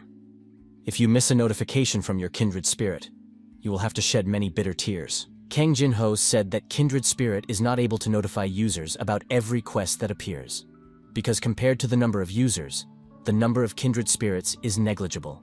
One Kindred Spirit can have hundreds of thousands of users under its wing. That is why this app was created. Kim Jong-hoon said that one thing was now clear to him. This app would not change the fundamental situation. Layson Kedlak, the head of Layson, was interested in whether the players were going to leave Layson. If they leave this city, it will be very difficult to return. Are they okay with that? Kedlak realized that he was looking at the very hero who had defeated the hellish monster. Kim Jong-hoon noticed that the head had a frightening expression on his face. Kedlak said that he couldn't send the hero, who had worked so hard for the good of the city, away empty-handed. The young man had to accept a small gift. Our hero received Kedlak's carpentry gloves, rated as heroic. Kedlak said he would like to talk more, but there are people waiting for their turn. So the conversation is over. Now that the portal is open, players can travel to the mainland city of Luang. Kedlak added that the gods would bless the player's journey. Once in Luang, our hero said that it was a completely different level. Kan Chin-ho admitted that Luang was indeed huge. It is not for nothing that it is one of the 3 main cities of Lhasa. Due to its high population density, there are many hidden quests, attractions, and delicious food here. Carpe told the celestial demon that they still had unfinished business. Kang Jin-ho thought that this guy also had an excellent memory. Kim Jong-hoon reminded him that the Kindred Spirit had mentioned special skills. Ordinary skills can be acquired naturally in various ways during the game, while special skills can only be learned through a Kindred Spirit. If the relationship between luck and the Kindred Spirit is the most important factor, then this is confirmation of their shared history. Kim Jong-hoon said that they get along very well and showed maximum sympathy, so he wants to get a special skill. Kang Jin-ho felt ashamed at that moment and wanted to bury his head in the sand. The heavenly demon told our hero that he could, of course, grant him a special skill. However, this special skill would have the same rank as the Kindred Spirit, 0 stars. Kang Jin-ho added. In addition, skills are usually determined by the profession of the Kindred Spirit. What kind of worker does the young man represent to the heavenly demon? Kim Jong-hoon thought, maybe he is an unemployed person who traded his life for Lhasa? Kang Jin-ho said that Carpe understands everything perfectly, although these words hurt him. Kang Jin-ho agreed to try, but the player should not expect anything worthwhile. Kim Jong-hoon said he was looking forward to the 0-star skill that the unemployed person would give him. The system reported that a quest had been received from a Kindred Spirit to obtain a special skill. The relationship with the Kindred Spirit was at its limit. The quest was sold automatically. The player received the special skill, Repeat 0 stars. The quest was repeated 33 times. Kim Jong-hoon said that now he really didn't understand anything. Karp and the heavenly demon thought at the same time. Could it all be because of Kang Jin-ho's regression? Kang Jin-ho said that the system was too toxic. How could it treat him this way? Kim Jong-hoon suggested that he calm down and check the skill description. Kang Jin-ho said that from this moment on, they would have to figure out exactly which repetition they could perform. First, they needed to catch the first mob they came across and test the skill on it. Perhaps that way they would understand something. A lightning bolt was activated on the coast of Luana. The monster affected by this skill screamed loudly. The system reported that the player had destroyed Merman. The level was raised, and bonus points were awarded. After a while, Kim Jong-hoon said that he had already reached level 12, but still hadn't found any clues. The protagonist stated that all possible options for using the skill had been tried, but nothing had worked. Kang Jin-ho said that there was nothing to worry about. There was no need to rush. For now, they could continue with the quest. Kim Jong-hoon suggested that in this quest, they should first find the NPC. The system said that they needed to find Gaius. But how could they find an NPC in such a huge city with only a name to go on? You have to pay the price for a mythical rating. Kang Jin-ho asked if Karp was refusing to complete this quest. Our hero said that quite the opposite was true.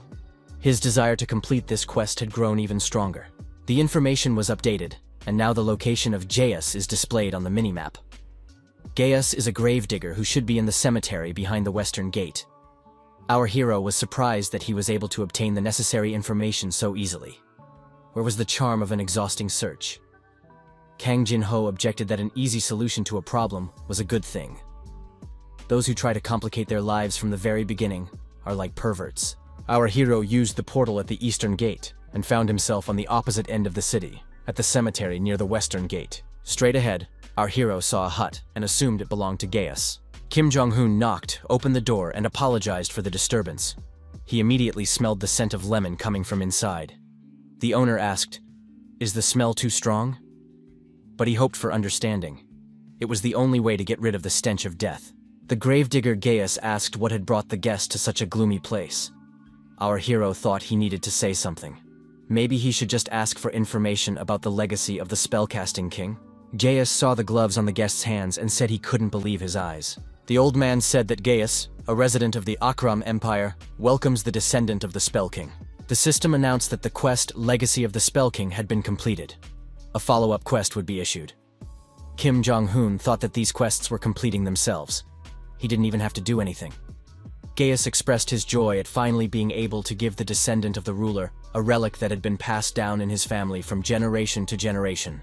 Gaius said that the relic left by the Dark Spell King was hidden not far from here, in the center of the cemetery. This place is called Luan's Pit. Originally, Luan's Pit was a place that did not exist. The people of Akram secretly guarded the king's relic here. However, about 150 years ago, a city called Luan was suddenly built, and the local lord designated this place as a cemetery. From that moment on, a problem arose. The king's relic contained powerful mana. As corpses began to accumulate around it, the undead began to rage. Kang Jin-ho thought that the first relic he received in the starting city was Enigma. Probably the next relic would be of a similar level. Those without any power were unable to fight, so they settled here as gravediggers to watch over this place. At some point, the energy of death became so strong that it became almost impossible to enter the ruins. Gaius noticed that with a few ingredients, he could create an artifact that would protect the player from the energy of death. There is a sea known as a symbol of purification. It is necessary to bring the necessary ingredients from there: merman scales and a sea core.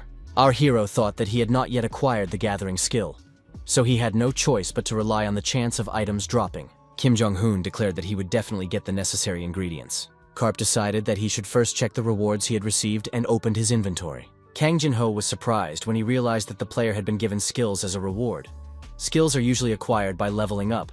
When you change professions, you can get one skill pack for every 5 levels. Everything is random, from which skills will appear to whether they can be exchanged. Kang Jin-ho told the player that there were 5 cards inside the package he received. The protagonist was delighted. However, only one could be chosen. The protagonist was upset. Kim Jong-hoon said he was ready to start the lottery. After laying out the cards, the young man said that now all that was left to do was make a choice. The main thing was to avoid skills with 2 or 3 stars. The system announced that the player had received a card with the 2-star skill, Lightning Bolt. Kang Jin-ho thought that there were days when Karpe reacted appropriately. Our hero was extremely upset. Kim Jong-hoon wondered why there was no second chance. Kang Jin-ho explained that the moment the player drew a card, the other cards would disappear. The system reported that the skill had been activated. The heavenly demon was surprised. What was that? Could the skill really be activated in such situations? Tima suggested. The protagonist now understood the essence of the repeat skill. The company's employees monitor the PC, but none of them have the authority to interfere with the game. Surprisingly, the game continues to function. Kang Jin-ho was surprised. Was Karpa really going to throw away this chance? Kim Jong-hoon denied it. Kim Jong-hoon said he was going to find out if the essence of the skills hidden behind the cards was changing. Was there a reshuffle? How many times could repeat be used? Our hero found out that the skills do not change, and their arrangement also remains the same. The heavenly demon suggested continuing to draw cards until something worthwhile came up. Kim Jong-hoon said he would do so and chose another card. The system announced that the player had received a card with the 7-star skill, Holy Sacrifice. Kang Jin-ho thought that this was no joke. After all, this was a new Holy Sacrifice. Holy Sacrifice, also known as Sacred Grenade, is the strongest skill in the Holy Attribute series when dealing cards. The higher the total MP, the greater the damage dealt. If the skill is applied to a moral or demonic mob, the damage will be colossal. Unfortunately, it was a one-time skill that would be deleted after use. Kang Jin-ho said that it was still in demand. If the young man registered it at auction, this skill would go under the hammer. In that case, one could try to open bidding. Kim Jong-hoon decided that he was still glad that Kang Jin-ho had become his kindred spirit. The protagonist decided to divide the estimated amount by the number of chicken sets, and his head spun. Kim Jong-hoon said that he had experienced difficulties due to the lack of money in his gaming wallet, but now everything could work out for the best. Thanks to his kindred spirit, he could now enjoy luxury. Kang Jin-ho agreed that the money issue could be a stumbling block for the player. Kang Jin-ho said that the player no longer had to worry about money. The only thing he needed to do was focus on the game. First of all, he needs to buy a gaming capsule. Does Kim Jong-hoon have enough space at home to put it? It would be better to get permission from his parents first. Kim Jong-hoon said that since starting middle school, he has lived alone most of the time. His parents are involved in volunteer work abroad, and are now being sent to East Timor. Kang Jin-ho said that if Karp himself had no objections, then the matter was settled. The heavenly demon thought that this player's unconventional thinking might be something genetic. First, you need to register an account with the auction house, then buy a capsule. The assistant said she was ready to help resolve the visitor's issue, and added that he could register his account details here to use the auction house's services. The girl told the player to place his hand on the sphere in front of him. As long as there is a system of transactions between users in the game, there will inevitably be monetary transactions. The PC directly manages cash brokerage operations to prevent fraud between users. Kim Jong-hoon said that he had always wondered if he could earn money to pay for his subscription by selling something. Now he understands how it works. The assistant said that the registration of information was complete. From now on, the player can put items up for auction. Kim Jong-hoon asked his kindred spirit if this made any sense. After all, he had no achievements anyway. The girl said that the download was complete and was very surprised when she saw the rank that had been assigned to the player. The assistant congratulated our hero on being assigned the black rank. Kim Jong-hoon asked what that meant. Players are divided into 6 ranks: black, diamond, platinum, gold, silver, and bronze. This concept is similar to a credit rating, so it can be considered a special rank. The criteria for evaluation is how much of an impact the player has made in the PC world. Kang Jin-ho said that the crystal ball had calculated significant progress called the mythical rating. The girl said that all registration procedures had been completed. From now on, the player can use any branch of the central office.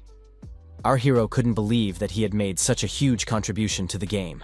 The assistant said that it was an honor for her to work with the creator of the new history of PC. The young man can enjoy the game for a long time. The protagonist thought that it was not for nothing that PC was called Another World. Kim Jong-hoon said that no one would give him a game capsule for free just because he had a black discharge. Kang Jin-ho agreed. Our hero noted that he did not have that kind of money. Kang Jin-ho said that now his kindred spirit would give him a quest related to finding treasure.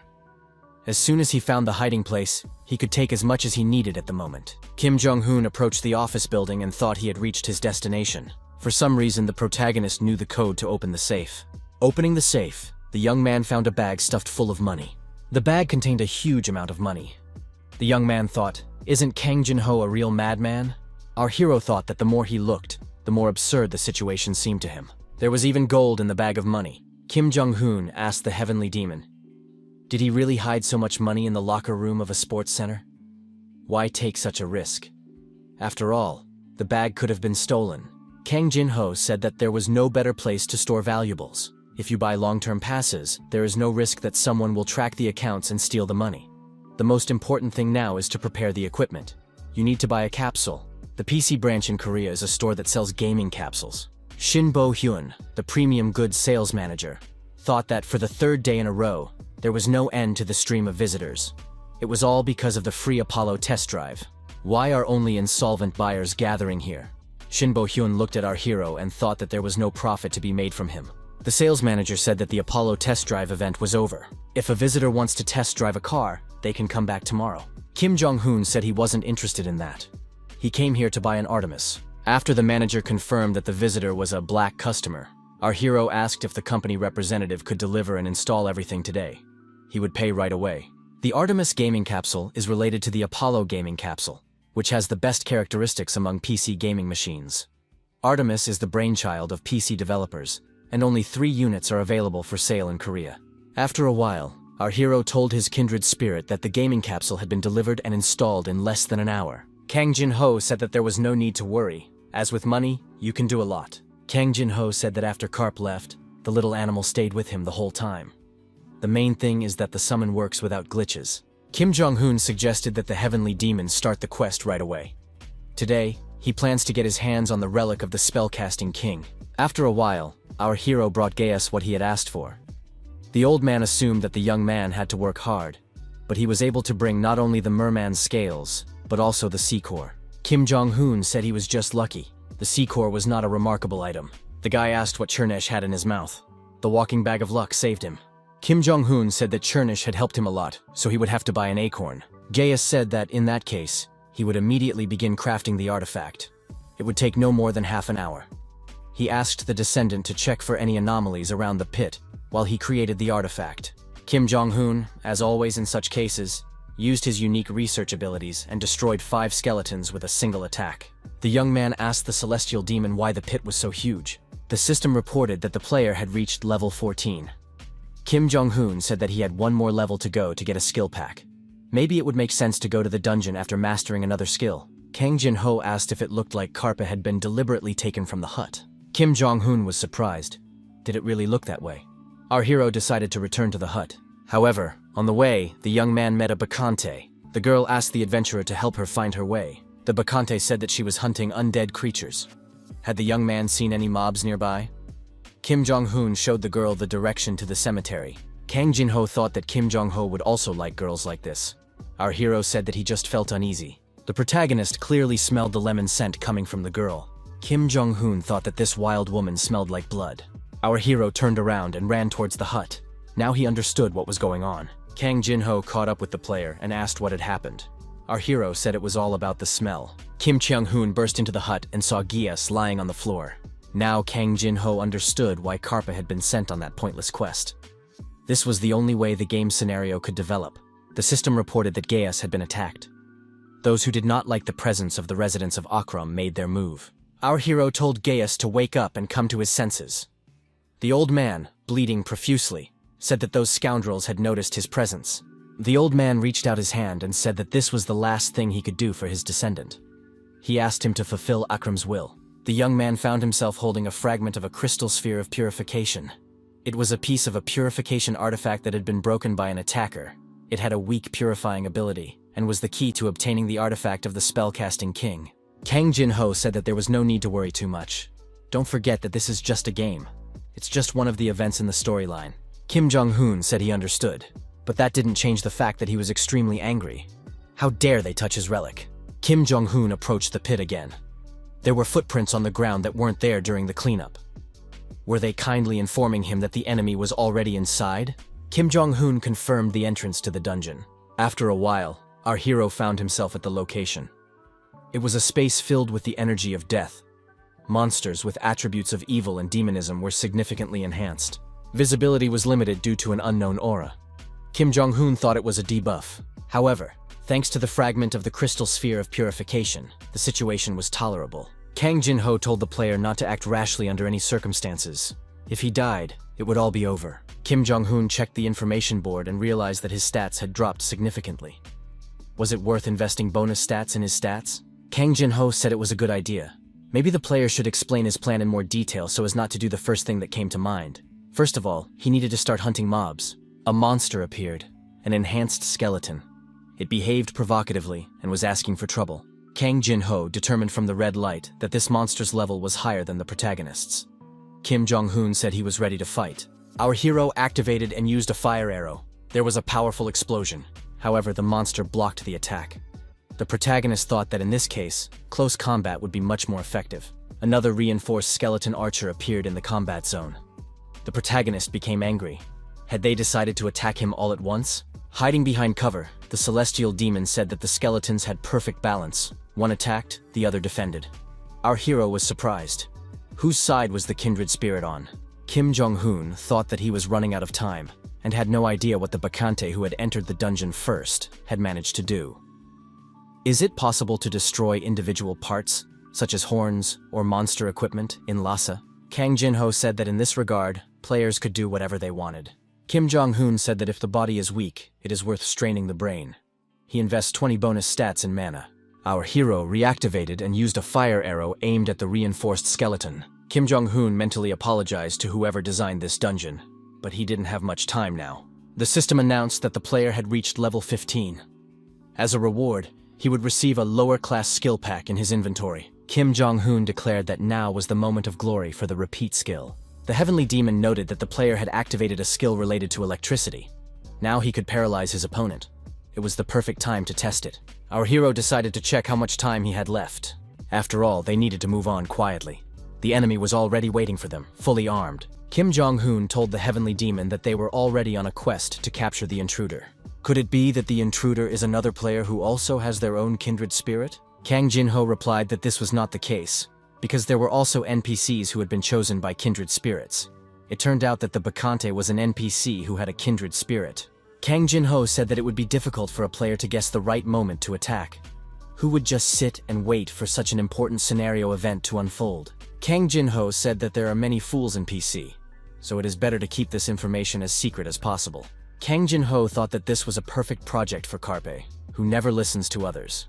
Kim Jong-hoon was surprised. Why was the celestial demon staring at him like that? The celestial demon thought that this guy would not be able to hide his identity anyway because of his skills or weapons. Either way, this is a very important quest. Kim Jong-hoon must survive and finish everything properly. Kim Jong-hoon said that judging by the slightly open door, the person they were looking for was there. They had to continue with this game plot. The Bacante on the other side of the door said that the hero had arrived earlier than she expected. The girl said that she was extremely impatient, so she planned to wait a little longer, and then just destroy everything here and leave. However, she was glad that the young man was not late. Kim Jong-hoon only now understood what the timer meant. It turns out that the coffin on which the girl is sitting is a box containing the relic of the spellcasting king. The girl stood up and admitted that she was sorry to destroy everything here. Although she didn't know what was inside, it was undoubtedly something extremely valuable. Kim Jong-hoon asked if that was why she had changed her plan. The girl said that it was important to behave properly. She should get permission from the owner and then take the item. The mad Bacante switched to combat mode. The girl asked if the young man would give her the key to open the coffin. Kim Jong-hoon said that the status window was so red that its appearance alone could scare anyone. The heavenly demon explained that such a rich color indicated a difference in levels of more than 35. It was necessary to be cautious and remain vigilant. Kim Jong-hoon attacked the girl. She was surprised at how agile this young man was. The sword of the heroic rank Green Skin Destroyer was critically damaged. It could not be used without repair. Our hero was surprised. Was he really left without a weapon? Kang Jin-ho said that this NPC was created specifically for capture. She is a real monster. The heavenly demon noted that this girl was quite clever, and it was impossible to deal with such an opponent at the initial stage. Kang Jin-ho said that there was a hole in the middle of the coffin that was a perfect fit for the key obtained from Gaius. The heavenly demon clarified that the condition for completing this quest is not defeating the boss, but returning the relic. In other words, the player must somehow gain access to the coffin. Kim Jong-hoon realized that his task at this stage was to get close to the coffin. Kang Jin-ho said that the first thing to do was to lure the girl out. Kim Jong-hoon called on Chernish. The celestial demon was surprised. What is this guy doing? Kim Jong-hoon said he had a question. Kang Jin-ho replied, no. The protagonist asked if it was possible to damage the monster. Kim Jong-hoon added, if, instead of following the plan, he simply beat her up, wouldn't he receive a much greater reward? The celestial demon was surprised. Why wasn't this guy doing as he was told? And why did he take a detour instead of going straight? Our hero thought that he was going to use all the buffs at his disposal. Chernish's skill was activated, and the legendary Enigma gloves were imbued with the attribute Darkness. The player used the skill Striking Blow, which increased physical damage. The Bacante saw her opponent's gaze and said that she didn't like it. The girl took a fighting stance and said that this nobody, left without a weapon, was running straight into her arms again. What was the point of these futile attempts? The Bacante was surprised. Why did she see the renegade's fist right in front of her eyes this time? The system reported that an enemy with the holiness attribute had been struck. Significant damage was inflicted on the holy forces. The girl was outraged. How dare this scoundrel touch her body? The protagonist thought that if he couldn't knock the weapon out of his opponent's hands, he should strike as many blows as possible. This was followed by a series of blows to his opponent's torso. Additional damage was inflicted. The player managed to attack the same vital point multiple times in a short period of time. The girl became even more angry and said that she would now finish off this scoundrel and tear him to pieces. Kim Jong-hoon activated and used a fire arrow. However, the girl dodged the attack. The protagonist was surprised. Could it be that his attack wasn't working? The girl used a 5-star automatic magic shield, a skill exclusive to priests. At first glance, it looks like a cheat trick that blocks anything. But this shield has a weakness. When dealing with 3-star skills and below, it's worth the effort. Kim Jong-hoon thought that his elemental arrow skill also had a 5-second recharge time. Should he just insert the key into the keyhole instead of risking his life for nothing? Our hero didn't want to miss out on all the fun. After several unsuccessful attacks, the girl said that this guy was doing useless things. Then the 5-second countdown began, necessary for the shield to recharge. Additional options for the magic weapon Enigma were activated. An ice arrow was used against the opponent. An Enigma option that allows you to use a saved skill without summoning. The girl said, did her opponent really think she could fool her dragon eyes with a smokescreen strategy? Kang Jin-ho looked closely and saw the item around her neck. It was annoying that they could see their opponent's equipment and skills. The Bacante said that this was a problem because the opponent no longer had any spells he could use. Kim Jong-hoon said she was wrong. He had a trump card up his sleeve. Time ran out, and a powerful energy discharge appeared. Call of Thunder had been activated. Our hero told Chernish that it was magnificent. When they return, he will buy the squirrel many acorns. The Bacant thought that everything would be fine. The shield would recover before the lightning struck, so the damage would be 50%. The girl thought that her opponent's level was low, and her endurance was high, so she would be able to hold out for 5 seconds. Kim Jong-hoon asked if she could withstand his attack. The Bacante was surprised. When did this guy manage to get right in front of her? The system reported that the player had mastered the skill, Holy Sacrifice 7 stars. The girl thought that this was the strongest explosive skill, which ignites the user's MP and turns it into damage. Kim Jong-hoon prepared to attack and said he would send her to heaven with one blow. The system reported that the Bacante had been defeated and the player's level had been raised. The player crushed the one who had never been crushed. Kang Jin-ho said it was a job well done. The protagonist stated that he had defeated the boss by risking his life and hoped that there would be something worthwhile among the dropped items. Among the items was a unique Fanatic's Scythe. The scythe destroys the enemy's technique with a certain probability when attacking. Also among the items was the Dragon's Eye. The Dragon's Eye sees through everything. Kim Jong-hoon said that the characteristics of both items are simply amazing. Battle Priest is a fairly popular profession. Exclusive items are very rare and can be put up for auction. The young man was holding the very necklace that had been hanging around the neck of the Bacante. Kang Jin-ho said that it was a very versatile item that could be used in all content related to battle. Unexpectedly, the necklace and the skill window lit up. The magic engineering skill detected an enchantable item. Kim Jong-hoon thought that he could also use the necklace and chose Dragon Eye. The system reported that the enchantment could not be continued due to a lack of materials. Kang Jin-ho said that Adrian was a strong opponent and a regressor. Kim Jong-hoon noted that this was an insurmountable gap. Starting such a duel right now would be madness. He would have to postpone upgrading the necklace until later. Kang Jin-ho suggested checking the main quest's harvest. Kim Jong-hoon took out the crystal shard of the sphere and approached the coffin. A bright glow appeared from inside. Kim Jong-hoon looked inside and thought in surprise, could these really be the relics? A wooden figurine and a red crystal. Kim Jong-hoon decided to check the skill card first. The skill Dresh's doll spells was acquired, 9 stars. Kim Jong-hoon remembered that the description mentioned this doll. The system reported that the player had completed the quest, Legacy of the Spell King, Part 2. The next quest opened. Kang Jin-ho told Carpe to look back. A silhouette of a woman appeared in the beam of fire and asked, is this the very scoundrel who destroyed the apostle in this body? The system announced that the quest event, God of Madness, was beginning. The woman said that there was nothing worse than realizing that the place where she had awakened after so many years of sleep was this tomb. Could it be that she was standing before one of the surviving inhabitants of Akram? Kim Jong-hoon asked what she would do in that case. For the first time in a long time, the current world had turned into utter chaos. Wouldn't it be right for him to take responsibility for the sacrilege he had committed? Kim Jong-hoon thought that this divine level was something that ordinary players could not handle. Kim Jong-hoon decided that at least he had completed the quest, so if he died, all his efforts would not be in vain. The woman said that was ridiculous. He allowed himself to relax when he came face to face with her. Now the hour of his death had come. The soul stone reacts to the intense energy of a kindred spirit. A girl appeared who, using her unique sword, defended herself from her opponent's attack. The villain was surprised. Who was she? The girl replied that she saw no need to introduce herself to such a lowly deity. The villainess said that it was pointless. Could Akram still have such power? She believed that today would be the end of the villains from Akram. Apparently, a mistake had been made. The defender said that the villain had no right to speak about Akram with her filthy mouth. She must disappear. Kim Jong-hoon silently glanced at the girl. The defender looked back and looked at the young man. Kim Jong-hoon thought she was a blonde with blue eyes and a rather pretty appearance. The girl said her name was the first sword of the spell-casting king. Brilliant Statinia. Brilliant Statinia said that following Akram's will, she had opened her eyes here. Brilliant Statinia asked the young man if he was her master.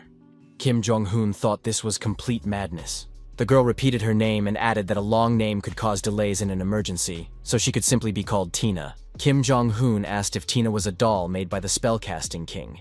In other words, a homunculus. The girl confirmed this assumption.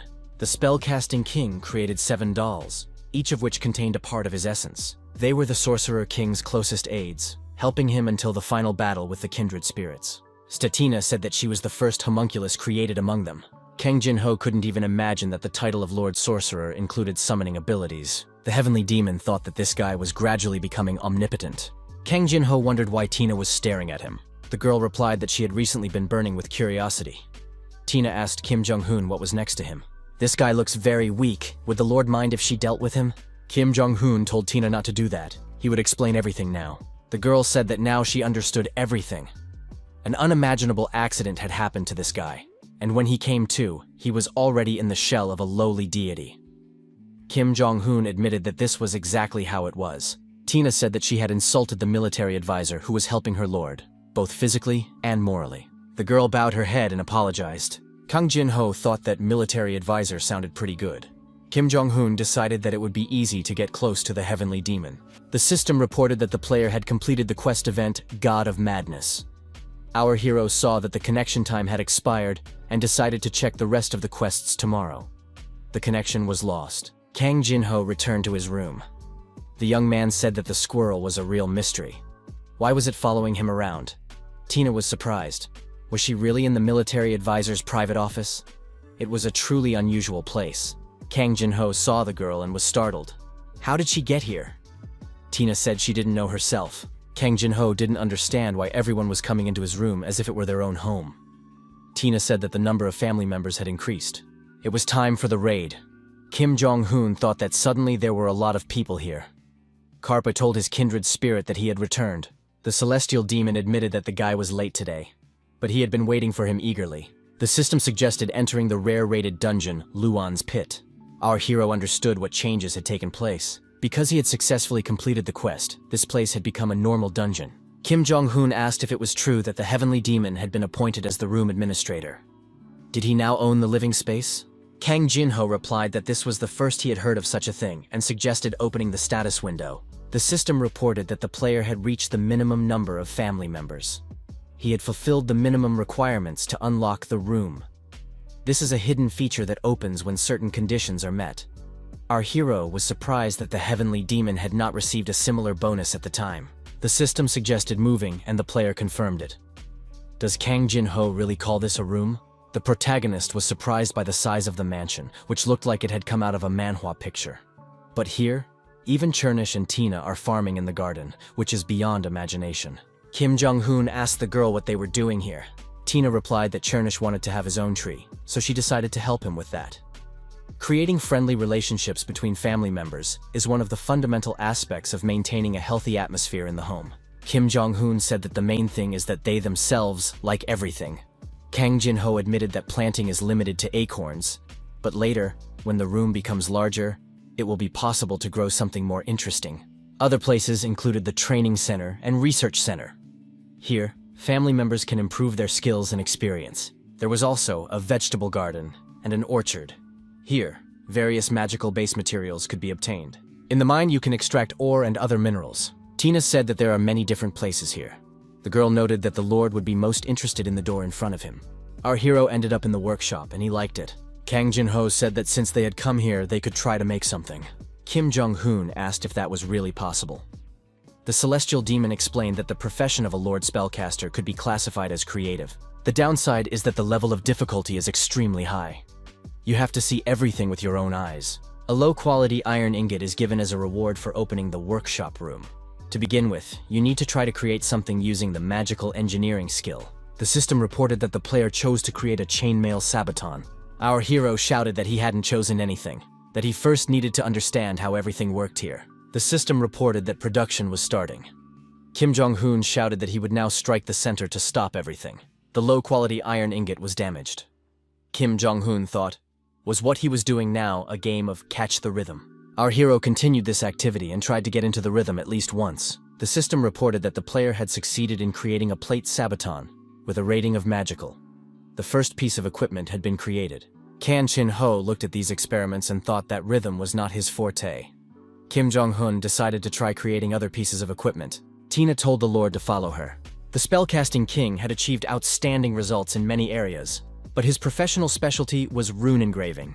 When the player places the created equipment on the workbench, the engraving of runes begins. A magic pencil must be used to engrave the runes. The effect of the completed rune is activated randomly. Kim Jong-hoon wondered what they wanted from him this time. And where was that pencil? Tina said she would explain the process of engraving runes to the Lord. You need to add the magic solution you got as a reward for opening the workshop. The solution is made by melting magic materials in certain proportions. The higher the frequency of the ingredients, the closer it is to silver. Next, the solution must be extracted from the glass using a pencil. Repeating this action several times until the pencil is completely filled with the solution. Kim Jong-hoon received a fountain pen, so he will have to use it. Tina said that if the Lord steps even a millimeter over the line, the item will be destroyed, but she is sure that the Lord will manage. Kim Jong-hoon thought that since the production tasks were easy compared to other quests, he was being given a bonus as a production bonus. Thanks to this, his rating increased and new options were added. Kim Jong-hoon asked where they were going again. Kang Jin-ho replied that they were going to his room. Our hero was surprised. Could he enter it too? The celestial demon confirmed this. When the room function opened, something happened to his own room. Karp must see this. Our hero's surprise knew no bounds. Why was this thing in his room? Kim Jong-hoon asked if the capsule had suddenly appeared there. Maybe it could be connected. Kang Jin-ho said that it was impossible to connect the capsule now, but he had a suggestion. As the room's functions expanded, it would be possible to connect the capsule to the network. The system reported that various objects could be installed in the room. Various items and effects could be obtained from the installed equipment. But there was no mention of the capsule. Kang Jin-ho said that there is internet access there. However, only internet platforms connected to a PC are available. Kim Jong-hoon seemed to say that he wanted to stream. After all, Karp has already posted a video from the cave of the hellish monster. The young man said that he edited and posted everything that was worth paying attention to. The heavenly demon suggested checking the views. There were a lot of views. An email address was provided. But what's wrong with the cryptocurrency window? Kang Jin-ho said that it was worth commenting on, and that all management opportunities were open to the young man. Most well-known streamers actively use the services of management. Management helps with everything from search engine optimization of posts to video editing. Kim Jong-hoon agreed that it is a pretty good service and saves a lot of time. Should they learn how to use it? Kang Jin-ho said that he could take care of all this. Our hero said that he believes in the powers of this heavenly guy. Kang Jin-ho added that the internet is accessible, so after Karpe leaves the game, he can calmly deal with issues related to streaming. Kang Jin-ho noted that the only thing Karp needs to do is to flawlessly complete the tasks assigned to him. He, in turn, will do everything possible to help. Kang Jin-ho said that if Kim Jong-hoon suddenly quits the game on a whim, all their efforts will go down the drain. Then he will remain a ghost in this game forever. Kim Jong-hoon must give him the opportunity to break out of the loop of endless regression. Luan City. Our hero sent the items to auction, replenished his supplies, and finished repairing his sword. Now they can continue the quest. The system reported that the player cannot continue the quest, Legacy of the Spell King. The player's level is insufficient. Kang Jin-ho said that everything is obvious. Only after reaching level 35 will it be possible to attack Manhwa, but the player failed at level 17. Kim Jong-hoon said that he had to level up 8 times before the next quest. In that case, it was worth filling in the gaps in his inventory. He needed another attack skill. Kang Jin-ho said that the course was set. There was only one answer, to move on to the Sea Cave quest. This quest is the most important one in Luan. Due to its huge rewards, it is very popular among users. It is a mandatory quest that is a great help for beginners. But there is one strange condition.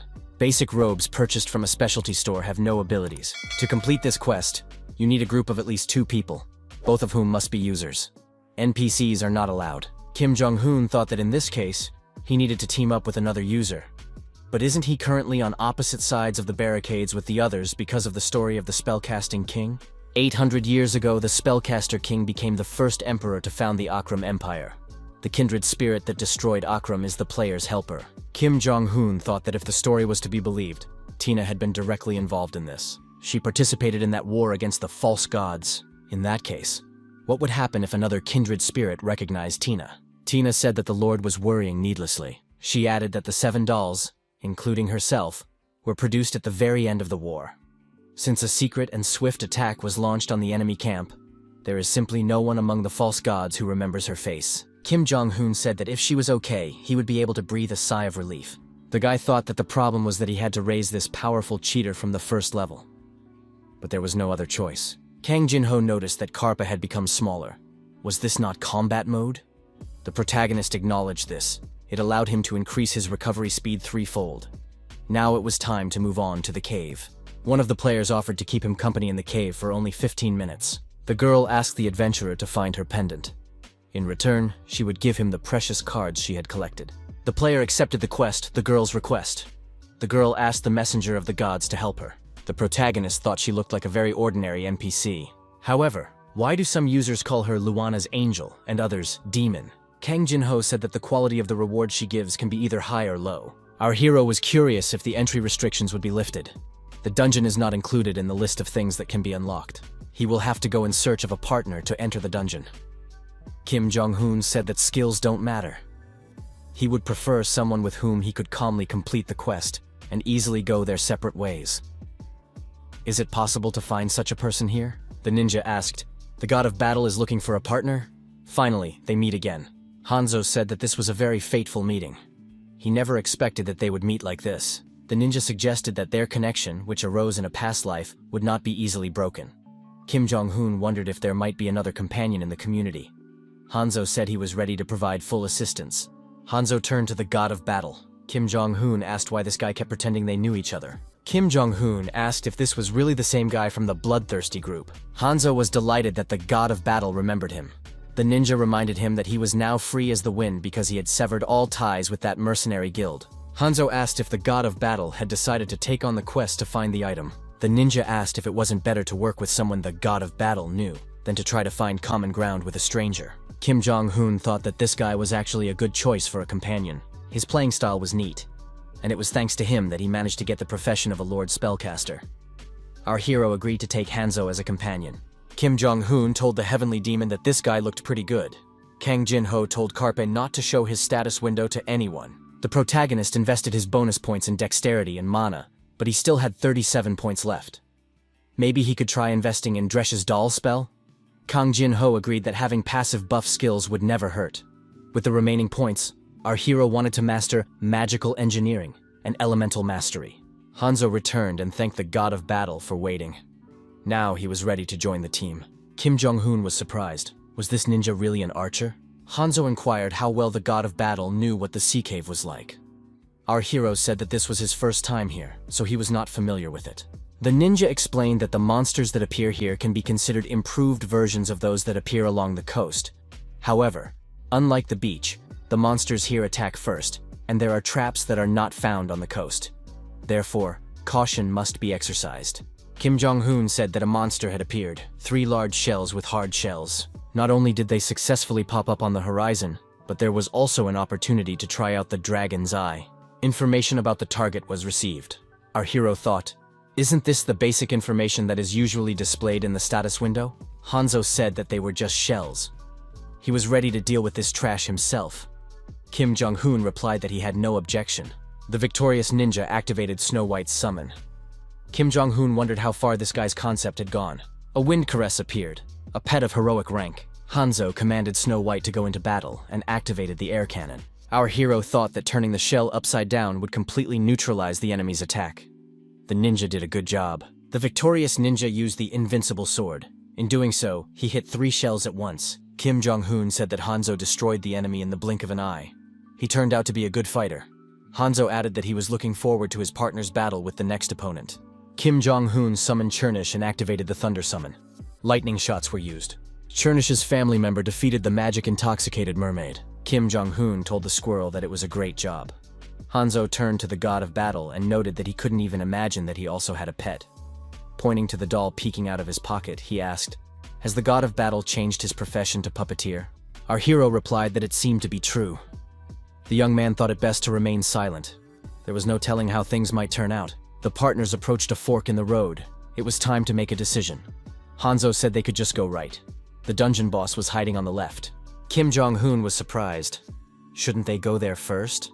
The reward would be pretty good. Hanzo explained that it was a very slippery creature.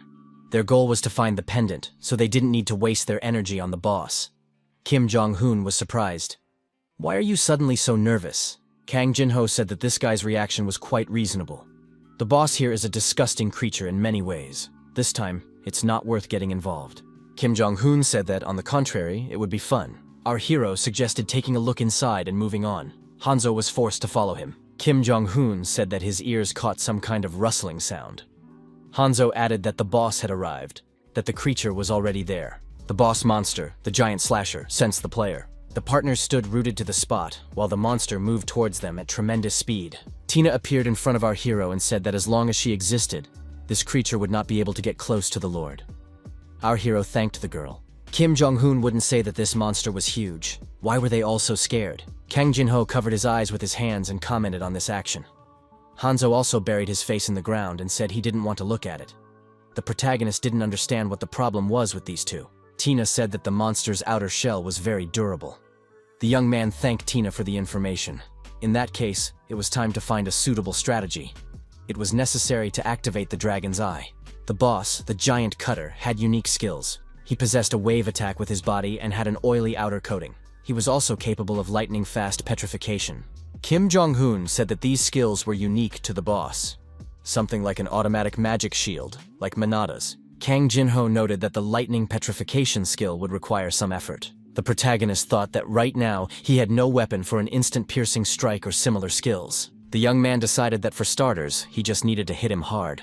Our hero activated the lightning arrow and aimed it at the monster boss. Kim Jong-hoon was curious to see how much damage he had managed to inflict. Kim Jong-hoon asked Tina how long she could hold out. The girl replied that she could fight all day long. As long as she was there, the creature would not approach the Lord. Kim Jong-hoon said that in that case, he was counting on Tina. First of all, they needed to reduce their opponent's health to about 30%. Kim Jong-hoon activated the lightning arrow again. The intense attacks continued. Kino summoned the monster to herself and said that she was his opponent. Kang Jin-ho had no idea what Karpa was up to, but it seemed like everything was going according to plan. Our hero declared that now was the time for the final touch. Kim Jong-hoon asked Tina if there was a spot on the top of the creature's shell that could be easily pierced with a sword. The girl said that the previous attacks had created a small gap in the upper part of the giant cutter's shell. It was quite possible to strike that spot. Kim Jong-hoon thanked the girl for the information. The young man called for the green skin destroyer. The protagonist found the gap in question. Our hero jumped up, swung his sword, and said that the monster had no options left. Kim Jong-hoon stuck his sword into the crack in the armor and jumped off the monster onto the ground. The player's mana was increased by 5. Kim Jong-hoon said, "That's what outer oil coating means," and summoned Churnish. The system reported that the giant cutter had been defeated. Kang Jin-ho said that the player used the sword as a lightning rod. It was a good idea. The player reached level 20. Skill points were added. Kim Jong-hoon said that fortunately, she had mastered the elements before entering the dungeon. Kang Jin-ho praised the player. He suggested taking all the loot and moving on. Our hero said that Churnish would take care of everything. Churnish's skill is collecting instinct. He automatically collects items around the player and puts them in the inventory. Kim Jong-hoon said that they had no business left here and asked if Hanzo was okay. Hanzo apologized for appearing before his partner in such an inappropriate state. The ninja said it was time to reveal the truth. He was from the United States, and as a child he had been bitten by a tarantula. Fortunately, the venom was not too strong, but he was found to be allergic. Hanzo added that he was taken to the emergency room and was barely revived. But since that incident, his body freezes at the sight of insects. It's a kind of trauma. Kim Jong-un apologized. If he had known about this tragedy, he would have come here alone. Hanzo stated that a true knight would never leave a comrade alone. If the concept dominates the brain, it is even possible to overcome trauma. The system reported that the player had received the girl's pendant. The quest is complete, and you can receive a reward from the NPC. A portal is created that allows you to move to the entrance of the dungeon or to Luang. Our hero suggested that his companion leave the dungeon. After the stress he had been through, Hanzo needed to rest. Kim Jong-un told Hanzo not to be ashamed of being attached to his concept. He is sure that they will meet again if the chance arises. The protagonist quickly said goodbye. Kim Jong-un thought that now he had 2 skill packs to unlock. It was a reward for reaching level 20 and a reward for completing the quest. Kim Jong-un stated without false modesty that he was a very outstanding personality. Kang Jin-ho wondered if it was necessary to go so deep into the forest to unlock some unfortunate skill. Kim Jong-un said that the more people there were, the higher the probability of being exposed. Kang Jin-ho admitted that this player had become overly secretive. Our hero said that he was getting tired of the arrow of the elements, so he hoped that he would find some new offensive skill in the pack.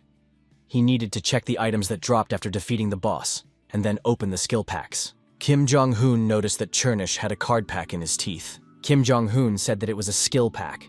If a normal skill is revealed, he will also be able to master it. Kang Jin-ho said he wanted to clarify one detail. In PC, skills can be used not only by users, but also by NPCs. In addition, they also receive rewards, but not for every 5 levels, but for every 10. Users receive a lower class skill pack for every 5 levels, up to the 50th.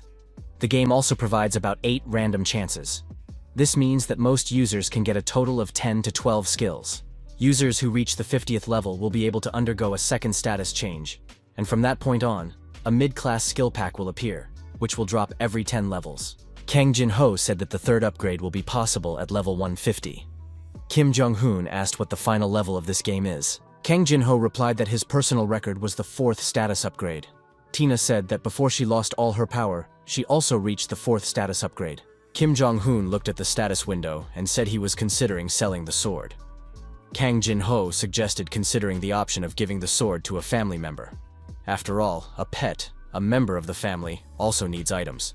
The protagonist said he liked the suggestion. Tina added that it was indeed a beautiful sword. The girl said that it was a great honor for her to receive such a gift from the Lord. In the future, she would continue to glorify the name of the ruler to repay his kindness. Before opening the skill pack, our hero appealed to the heavens and asked for help from all the gods of the world. Kang Jin-ho couldn't believe that a 6-star skill had dropped in the lower class skill pack. He had been playing this game for 10 years, but he had never had anything like this before. It wasn't fair. The protagonist decided to check the skills he had already mastered and opened the status window. Kim Jong-un said he saw light at the end of the tunnel. Kim Jong-un reported that he had gathered almost all the necessary materials, except for one. But where could he get it? Kang Jin-ho said he had one idea. To do this, they needed to catch that particular mob. At the end of the beach, under the moon, there was a hunting ground called Sea Forest. Monsters lived there. What they need is held by a field boss called the Elder Trent. Kim Jong-un felt his heart begin to beat faster. The Sky Demon said they wouldn't be alone there. That would be a problem. Kim Jong-un agreed that there were many people in the game who didn't think ahead and didn't know what to do. The Celestial Demon suggested moving to the village and preparing everything necessary for the raid. The cook told the adventurer that if he gathered sea mushrooms in the eastern forest, he would receive a good reward. The player took the quest, Gathering Sea Mushrooms, from Chef Mike. The knight said that Trents sometimes appear near the settlement, so there is concern for the local residents. Can the player help? The player took the quest, Destroy the Trent, from the guard Luana. Kim Jong-un noted that there are many Trents here. He sees many quests related to them. Kang Jin-ho said that this is why the sea forest will be crowded with people. Kim Jong-un thought that everyone was eager to destroy the boss. Luck also plays a major role here. An old man approached our hero and said that they hadn't seen the descendant of the spellcasting king in a long time. The old man suggested moving to another place, because there were too many ears and eyes here. Our hero found himself in the place where he passed his first test to change his profession. The old man said that Akram's humble servant was requesting an audience with the Spellcaster King's first sword. Kim Jong-hoon thought that the Spellcaster King Dresh was the founder of the country. Tina, his former right-hand woman, must also be a legend. The old man couldn't believe that he was seeing the legend of the Akram Empire with his own eyes. Even if his soul flew to heaven right now, he would have no regrets. He needed to use the memory spell to keep this moment in his heart forever. Kim Jong-hoon said that Drek was putting them in an awkward position. Tina didn't like his attitude. She felt like she was being mocked. Drek apologized, saying he had behaved too recklessly. But he had come here to deliver something to the descendant of the spellcasting king.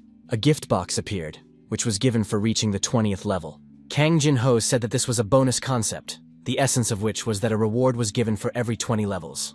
Our hero asked the heavenly demon what he thought.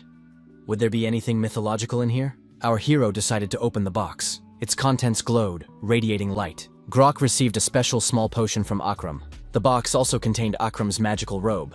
Our hero saw a radar there as well. It was an ancient radar, restored by Akram's scientists after long research. The player received a blueprint for the radar. The method of creating the radar is recorded in the magical engineering skill. Kan Chin-ho said that special potions are more effective than their basic counterparts. Outerwear is a piece of equipment that is considered on par with a necklace or ring. All of this is quite difficult to obtain, so the player is very lucky. Among other things, the radar is an item that can be used in boss raids. If other users find out about this, they will collapse in a fit of rage. Kim Jong-hoon said that his problem was that he was too good. Kang Jin-ho thought that was too annoying. Drek suggested that the player liked his gifts. Drek said he had urgent business to attend to, but he would be staying in the city for a while, so the young man could come to him if he needed anything. Drek said that they had noticed the appearance of the heir to the spellcasting king. Kim Jong-hoon was surprised, because only the residents of Akram knew the truth that he was the Lord Sorcerer. This meant that there was a traitor within Akram's secret society. Kim Jong-hoon said that he now had a supply of potions, so there was no need to go to the general store. Kang Jin-ho noted that in that case, they had saved a little time. Now they could go hunting for the oldest Trent. The raid mob is very strong. Kim Jong-hoon agreed that it was strong, but not as strong as the Mad Bacante. Kang Jin-ho reminded him that only up to 4 players in a team can participate in raids. If the team exceeds this number, it is necessary to form a core. However, the conditions for this are quite troublesome. You need to obtain permission from the local lord and pay taxes on the territory. It's more like a campaign to collect gold from users. Our hero assumed that he would only be able to go on a solo raid if he proved that he could handle alone what usually requires the participation of 4 people. He is fine with that. It's just a pity that there is no healer. He will have to rely on potions for now. The protagonist said that he would like to move forward with ease. Is there any way to improve DD? Kang Jin-ho replied that it would not be difficult to arrange. The streets of the business district of Luana. The heavenly demon said they were almost there. All they had to do was turn right at the next intersection. The protagonist was suspicious of this place. A passerby said that it was the best workshop in Luana, a smithy run by Gary. The assortment included weapons for every taste and color. You could choose the best quality products. Kim Jong-hoon thought it was an ordinary smithy. Kang Jin-ho clarified that it was a weapon shop, a defensive equipment store. Here was a street of workshops where various goods were produced. Carpe said he liked their enthusiasm, but wasn't his equipment good enough? The heavenly demon was surprised. Did Carp really think he had brought him here just to pick up an item? To reach their destination, they needed to go a little further. This was the Street of Enhancements. Kan Shin-ho said that today was the player's memorable first enhancement day. Enhancement and destruction are inseparable. To be able to deal more damage, you have to take risks. All enhancement points have the same probability. The game also has enhancement insurance, so you can try your luck. The protagonist asked what rank in PC is considered a 100% success. The heavenly demon replied that it all depends on the rating. If they were dealing with a heroic rating or lower, it would be the 6th rank. Kim Jong-hoon asked if it was enough to have only weapons and gold. Tina said that wasn't quite the case. A special component, an enhancement stone, is required for the enhancement process. It is usually sold at enhancement points or dropped by mobs. Tina added that among the nobility of Akram, there was a family that rose to the position of marquis solely through blacksmithing and enhancement skills. It was a nobleman responsible for enhancing high-ranking equipment. Her equipment had also been enhanced by this family. The girl added that it was truly a legendary item. The Lord's sword was the best in the entire universe. Kim Jong-hoon suggested ending the argument and going somewhere. The young man pointed to the nearest place. It was pleasing to the eye. One customer complained that he had an unlucky hand. His equipment had vanished into thin air. What should he do now? The employee apologized to the respected customer. The young man reminded him that he had warned him in advance. Amplification could be dangerous at their station. Kim Jong-hoon wondered in surprise what the essence of the situation was. Kang Jin-ho reminded him that all enhancement points had the same probability. However, to be precise, there was one place where the amplification insurance was 1 unit less than in others. This was the very point. Here, one could get a new quest. The station employee said that the customer had been unlucky again this time. Kim Jong-hoon approached the young man and said he would like to ask about the enhancement. The employee thought they were in big trouble. It seemed that this visitor had mistaken him for his client. The employee apologized and suggested that the young man go inside quickly. The young man said that his family had been involved in enhancement for generations. The employee said that his ancestor had created the best enhancement center, and thanks to his talent, had been awarded the title of Marquis. However, all that was now in the past. The young man said that his family's strengthening was special. For it, he needed a family heirloom, a special, exclusive hammer. He added that once his great-grandfather dropped the key to the box with the relics into the sea, the family members spent all their savings to find the key, but their efforts were in vain. Gradually, their art of strengthening was forgotten, and the family fell into decline. The young man added that now he couldn't even bring himself to call himself a master. Our hero thought, is it really necessary to follow the script? The current head of the Fergus family is Kirapon Fergus, a magician and blacksmith with the most outstanding potential since the first head of the clan. The young man said he had a request for the adventurer. If he found the key, could he bring it to him? In return, he would give him the best reward. The system offered a new quest. Kim Jong-hoon realized that he was dealing with an NPC with a hidden quest. Our hero said he would help Fergus. The quest was accepted. The protagonist always wondered why the situation was so unusual. It turns out that they are dealing with an NPC with a hidden quest. Kang Jin-ho told Karp not to delude himself into thinking that he was the only one who had received it. If the quest was given in such an open area, then there were probably already several million people who had decided to take on the challenge. Our hero declared that he was no longer in the mood. Each player would try to complete this attractive quest in their own way. Kim Jong-hoon thought, if he increased his likability, perhaps Fergus would give him some additional information. Of the more than 500 million users who had passed through Luang, not a single one had been able to find the location of the key. This meant that the search method was incorrect. Kim Jong-hoon asked the heavenly demon if he knew where the key was. Kang Jin-ho said that the key was right in front of him, but circumstances prevented him from getting it, even though he knew where it was. Suddenly, everything around them began to shake. Was it an earthquake? Fergus was surprised. Was this the first time the adventurer had encountered something like this? In that case, his surprise was quite understandable. The young man said that in that case, the adventurer should follow him. He would show him everything. Our hero looked ahead and was surprised. Was this an optical illusion? A huge water dragon emerged from the depths of the sea. Fergus said that this is one of the 4 disasters, the king of sea dragons. Sometimes it rises to the surface of the water to bask in the sun or shake off dirt from its scales. It is a fairly quiet and calm creature. This dragon never comes ashore and quickly hides underwater. Kim Jong-hoon thought that with such a level of fear, it could well claim the title of one of the strongest in PC. Kang Jin-ho reminded him that Karpi had asked about the location of the key. The celestial demon added that the key was in the belly of this creature. It was quite possible that this dragon's level exceeded 400. It was not created to be caught. The king of sea dragons was one of the primordial monsters that existed before the dawn of humanity. It could not be defeated by ordinary physical strength. Kim Jong-hoon thought that he would not try to break through the cast iron wall with his head. Too unreasonable a sacrifice. It was better to give up. Kang Jin-ho was surprised. What was Karpe going to do? Kim Jong-hoon asked Fergus where the chest with the family heirloom was now. The young man replied that it was in the workshop. Fergus asked, had the adventurer mastered the skill of lockpicking? But that was hopeless. Even an adventurer with a 9-star skill had failed. Kim Jong-hoon told Fergus to trust him. The workshop was in disarray. The protagonist did not feel the heat here. The workshop had been idle for a long time. Fergus said that a few years ago, he used to hammer on the anvil to keep his skills sharp. But for years now, he hasn't lit the fire in the forge, because he doesn't like that he can't create anything truly high quality. Fergus showed the adventurer the patterns on the floor. You need to go downstairs and walk to the iron gate. The young men then went to the place where the chest with the family heirloom was kept. Our hero saw a chest with the treasures of the Fergus family, an ancient family of craftsmen. The chest cannot be opened with a legendary key. Only a special key belonging to the Fergus family can open it. Our hero thought he could use the unlock skill. However, this skill can only be used once a day. Kim Jong-hoon said he would check the information about the unlock skill. Our hero was only 10 points short, but this could be made up with bonus points. Fergus asked if the adventurer had encountered some kind of problem.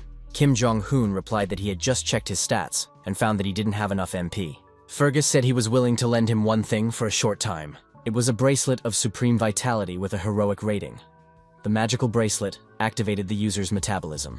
The system reported that NPC Fergus wanted to lend equipment. After the rental period expired, it would automatically return to its original owner. Kim Jong-hoon activated the unlock skill. The system reported that the player had completed the hidden quest, the Fergus family's cherished wish. The master thanked the adventurer and added that his gratitude knew no bounds. He would include Karp's name in his family history and serve the adventurer for the rest of his days. Fergus said that now he would like to make a weapon for the adventurer. Are there any requests? The master added that the time of cure upon Fergus had come. Putting the honor of his family on the line, he would repay the favor in full. The blacksmith took out his hammer and began the process of making the weapon. Kim Jong-hoon thought he could see the master's hand at work. This master had reached the highest level of skill. Fergus said he tried to create something that would perfectly match the Enigma gloves. Our hero received the Devil's Fist, Carpe. It is a one-of-a-kind glove created by a great master. A masterpiece made by a master with 9-star creation and enhancement skills. Kim Jong-hoon thought that the reward for the hidden quest never disappoints him. Kang Jin-ho said that they had almost arrived at their destination and pointed ahead. The sea forest began there. Kim Jong-hoon thought that this space looked more like a field than a forest. Perhaps because the trees were smaller and less dense. Kang Jin-ho said that it was necessary to open the inventory and select the radar. A search was initiated for field bosses appearing within a radius of 1 kilometer. One boss was detected, the oldest Trent. Kim Jong-hoon looked at the radar and said that he needed to get to the place with the skull sign by the set time. In his free time, our hero decided to complete side quests, collecting sea mushrooms and fighting a Trent. Kang Jin-ho asked if the player would be recording the raid. The Sky Demon added that after uploading the video, he enjoyed watching people's reactions. Stream hosts John Yeonjin and Yan greeted the viewers. Today, they will cover many hot topics for discussion and introduce a significant number of characters. A player who is the pride of Korea, Heavenly Rapier, was introduced. The viewer enjoyed watching the video and eating. Heavenly Rapier is a realistic version of an absurd combination, a beautiful girl and the best professional gamer. She is the most recognizable Korean woman in the world. First in Korea, 5th in the world, and also an unrivaled player in Eden, the renowned elite guild. The host said that this video is Heavenly Rapier hunting a boss. If you look closely, you can see that the sword glitters slightly. If the sword has a golden sheen, it is the effect of the striking blow skill. However, the gold color of striking blow has a slightly more saturated hue. Among the buff skills, only striking blow has a gold effect. Could it be that this is not the effect of the skill? The Heavenly Rapier jumped high into the air and prepared to deliver a striking blow. Heavenly Rapier delivered a spectacular blow, and the monster was deactivated. The effect that the audience saw before them was an indication that her famous rapier of the unique Ice Snow rating had achieved a 10-fold increase in power. Kim Jong-hoon thought that Fergus was truly a great man. Our hero was the owner of a legendary item with a 12-fold enhancement. The hosts introduced a newcomer who had become a hot topic of discussion in society. The hosts announced that they would introduce the Heavenly Demon from the Heavenly Demon TV channel. The destruction of the bloodthirsty guild, the revelation of a hidden quest, the destruction of the hellish monster. Because of the striking and terrifying videos, many assumed that it was either a hack or Photoshop. The host announced that a new video had just been uploaded to the channel. I wonder what kind of spectacle awaits them this time. A giant cutter, steamed to perfection. Viewers witnessed the player cutting the giant slicer in two. The viewers were shocked by what they saw. How could someone post such horror without even blurring it? After the video, everyone became crazy interested in the player. After all, this was the fruit of painstaking work. Kim Jong-hoon said that Kang Jin-ho should have blurred the image for decency before posting the video. Kim Jong-hoon noted that he did not want to attract attention and would not show Tina's face in the video, as she attracts too much attention. Our hero said that since Fergus's amplification technique was unique, the equipment he created could not be improved in other areas. Fergus stated that he was going to travel to the capital to restore his family's lost honor. The materials needed to strengthen it could only be obtained there. He would hone his skills so the adventurer could visit him if they ever found themselves in the capital. Karp added that they had learned that repetition had also worked in the basic enhancement experiment they had conducted before coming here. That was half the battle. Now they needed to increase the skill level. Unlike most other skills, which are limited to level 10, the levels of unlock and repeat can be increased indefinitely. The limit is unknown. Even if you invest all your available skill points, there is no guarantee that you will be able to fully master the skill. Kang Jinho noted that, to his great relief, the repetition level automatically increases every time the level is increased with the help of the tidal effect. Kim Jong-hoon said he was going to go to the capital and test the enhancement again. Kang Jinho replied that he had no objection. The protagonist said that until then, he would try to hold out using title bonuses and 12-fold weapon enhancements. Our hero thought that those who would help pass the time had appeared at just the right moment. A longtime resident of the Sea Forest appeared. Kang Jinho said that these guys were slow but had high defense. Since they were trees, their weakness was the fire attribute, but at the same time, they were fueled by the energy of the sea, so they had resistance to fire. The heavenly demon noted that Kim Jong-hoon rushed into the attack again, without listening to the end. Kim Jong-hoon delivered a crushing blow with his fist to the Trent, transferring a huge amount of energy. The sea Trent was damaged. Our hero thought that the striking power of the glove was indeed formidable. He loved this game madly. Kim Jong-hoon declared that he would knock everyone out right now. Kang Jinho noticed that Carpe was doing just fine without any advice. Kim Jong-hoon continued to strike blow after blow, beating the tree. The system announced that the fight with Trent was over. The player could receive a reward from the law enforcement officer Luan. The protagonist noted that he had only managed to level up twice. The leveling process had slowed down a bit. Kang Jinho reminded him that starting from level 20, the requirements would increase significantly. It would be even more difficult from then on. Carpe acknowledged that almost all games have a similar algorithm, so he was not surprised. Our hero wanted to test the effect of the second option of the Iron Glove, adding physical attack to magic attack. But before he got to that step, all the mobs were smashed to smithereens with a single punch. Therefore, the experiment was unsuccessful. Kang Jinho said that nevertheless, they managed to figure out one thing. At the moment, the magic associated with the Iron Glove is the 3-star skill Alimony Arrow. Now they know for sure that the distribution depends on the ratio of the player's level and skill rating. Thus, leveling up has become an even more important aspect of the game. With Chernish's help, our player was able to obtain a sea mushroom. The mushroom gathering quest is almost complete thanks to Chernish's collecting skill. Kim Jong-hoon picked up the radar and decided to check the location of the oldest Trent. Our hero noted that there was not a single soul here now. Kang Jinho asked if Karp was really going to act alone without the help of his family members. Our hero nodded affirmatively. Kim Jong-hoon noted that from a strategic point of view, it would be more logical for Tina to take on the role of a tank. Then he would act as a DD, and Chernish as a second DD. However, the young man said that this time he wanted to try to go through everything alone. Kim Jong-hoon added that a solo raid was every gamer's dream. The oldest Trent appeared. The protagonist activated Dragon Eye. Our hero determined at first glance that all the skills of the tree were related to defense. The heavenly demon said that, judging by the faint golden light surrounding the Trent's body, it was an elite mob. One glance at the status window is enough to understand that the concept of this mob is focused on defense. Its attacks are easy to dodge. There is no threat of instant death. However, it is notorious for its battles dragging on for a long time. If a player loses strength or vigilance, they will die immediately. Such an outcome is only possible in the case of a protracted battle. Kang Jinho said that Carpe could be an exception to the rule, as he has a few tricks up his sleeve. Our hero used Striking Blow and activated Acceleration, thereby increasing his physical attack power and movement speed. Kang Jinho thought he had the impression that he had tamed a hyperactive puppy. Carpe continued to beat the tree with his fists, saying that Trent was too slow. Our hero said that Trent could attack. He would receive exactly 20 more blows and get a taste of his fist. Trent felt uncomfortable and growled menacingly in indignation. Kim Jong-hoon wondered how the tree was going to attack at such a speed. Our hero activated Wind Slash, and the Trent was cut to pieces. The protagonist did not stop and decided to deliver a few more control blows. The magic attached to the Iron Glove was activated. After a series of brutal blows, the Trent activated its self-healing mode. Kim Jong-hoon said that it wouldn't help. He wasn't going to stop there. Kang Jinho said that the oldest Trent has 3 phases. The second one had just been activated. The first phase is a standard attack, while the second is considered a recovery phase. The main drawback is that the player must remain inactive for 2 minutes. However, the real threat lies in the third phase, the discharge. After recharging during the second phase, when the player enters the third, they cannot withstand even 5 minutes of confrontation. That is why the Trent must be destroyed in 2 minutes. The heavenly demon told Carp to fight the Trent as he usually does. Kim Jong-hoon thought 2 minutes was too long. He put 10 bonus points into strength and another 10 into mana. The magic attached to the iron glove was activated. A spell was cast. As the number of hits increased, even the glove's options were ready to explode. Our hero decided he had hit the jackpot. The system reported that the field boss, the oldest Trent, had been eliminated. The system reported that the player had obtained the bark of an old tree, saturated with the sea. Kim Jong-hoon said it was an amazing game. The guard's request was fulfilled. Our hero declared that he had reached level 25.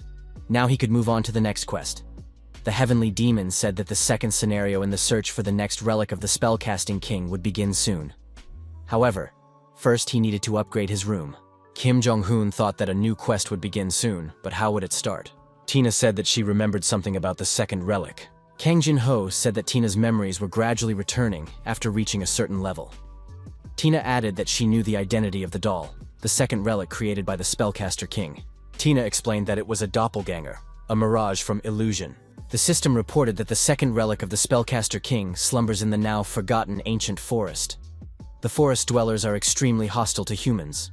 To obtain the relic, it is necessary to gain their approval. 6 months after the release of The Last Savior, it became the best game among all existing prototypes, thanks to its stunning quality and magnificent world that everyone is delighted with. However, one oddity was discovered in the game. No user managed to find the elves. No one knew that the elves, who were thought to be extinct, were only found on the 25th level. Our hero asked Tina where this forgotten forest was located. The doll said she knew the way, but the Lord had to understand. A powerful barrier hung over the forest.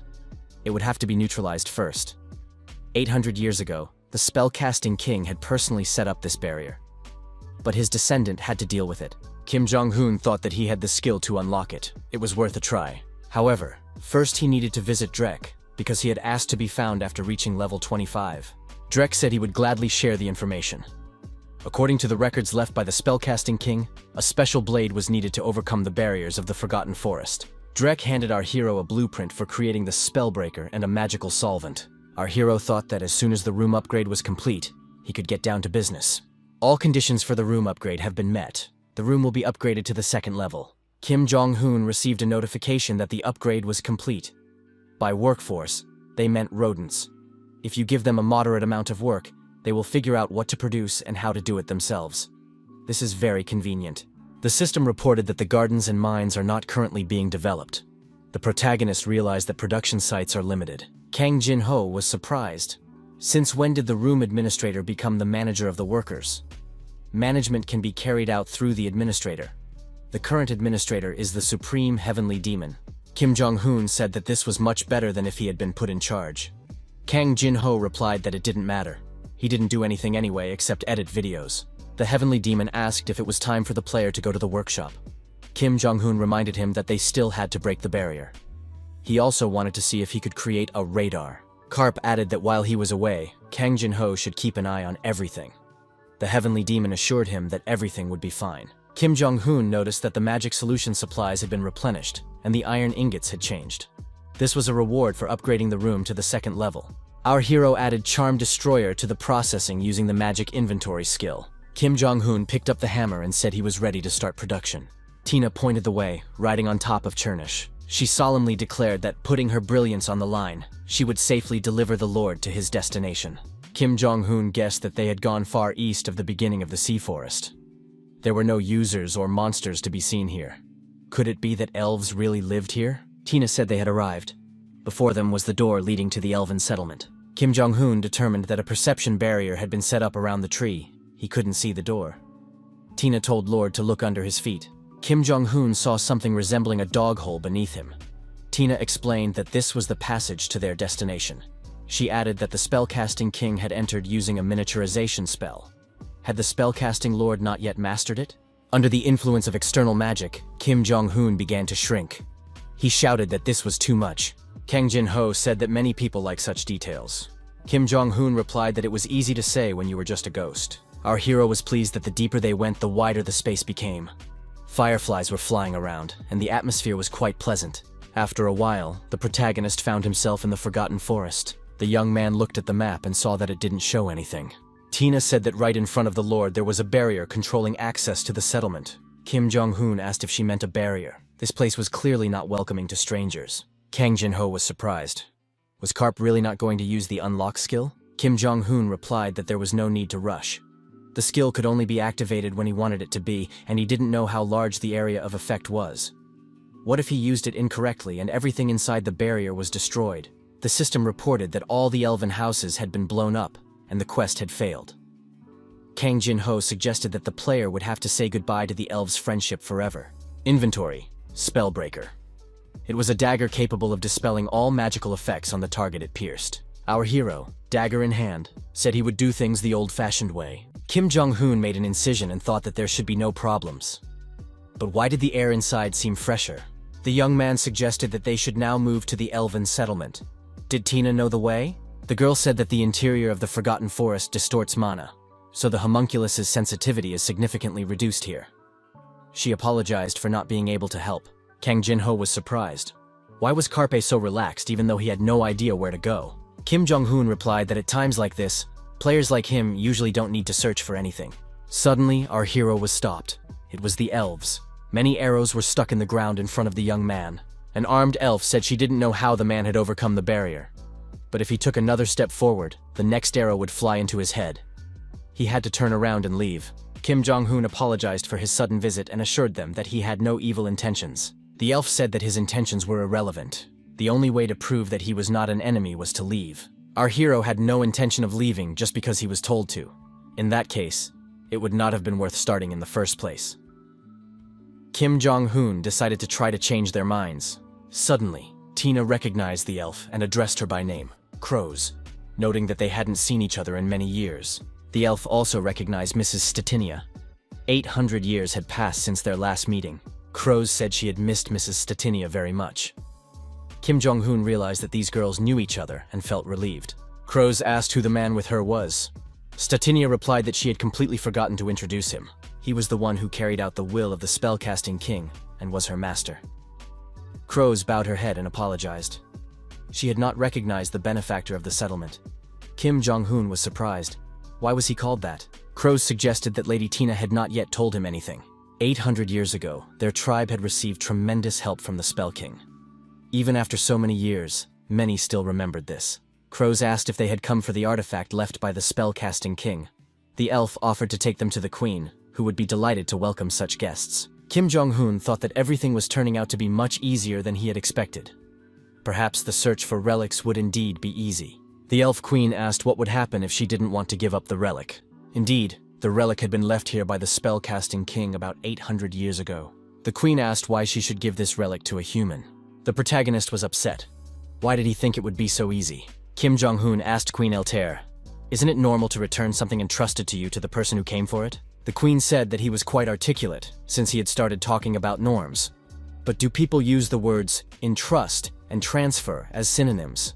Eltair added that the king enchanter was to blame for everything. It all started with him.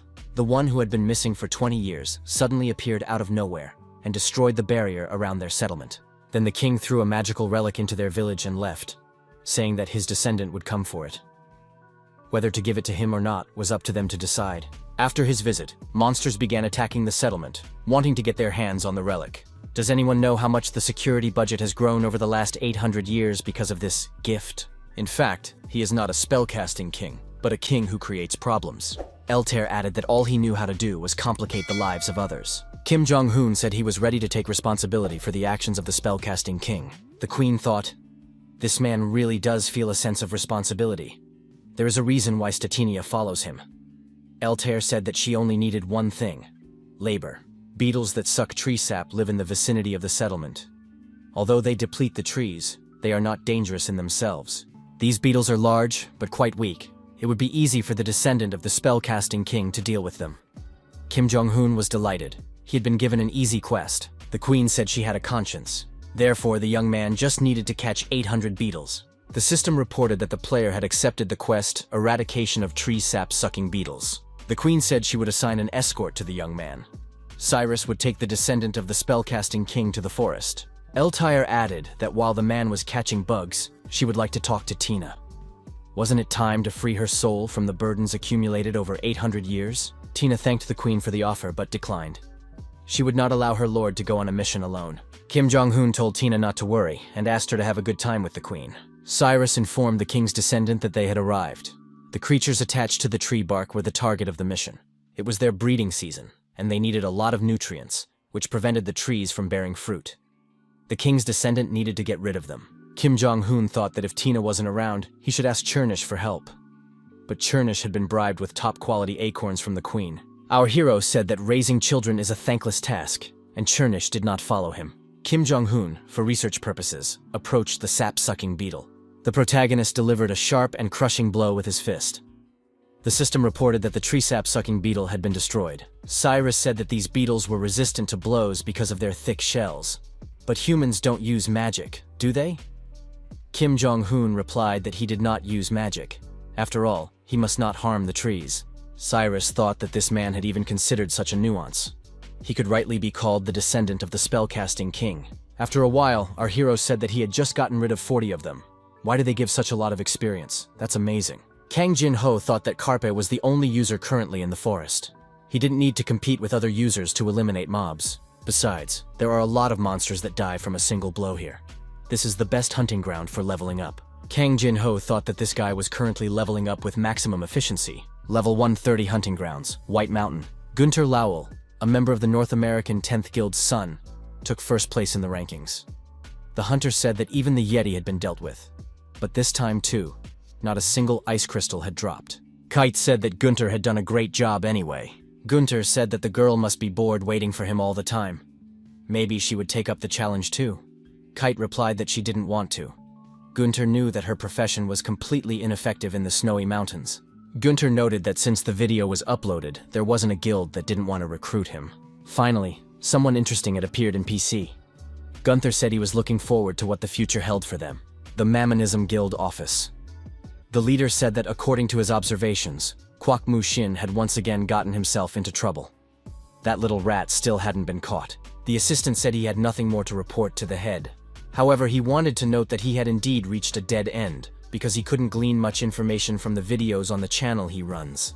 The only thing he managed to find out was that their opponent was a man, a mage with a sword who used lightning spells. And he had a pet. The leader said he understood.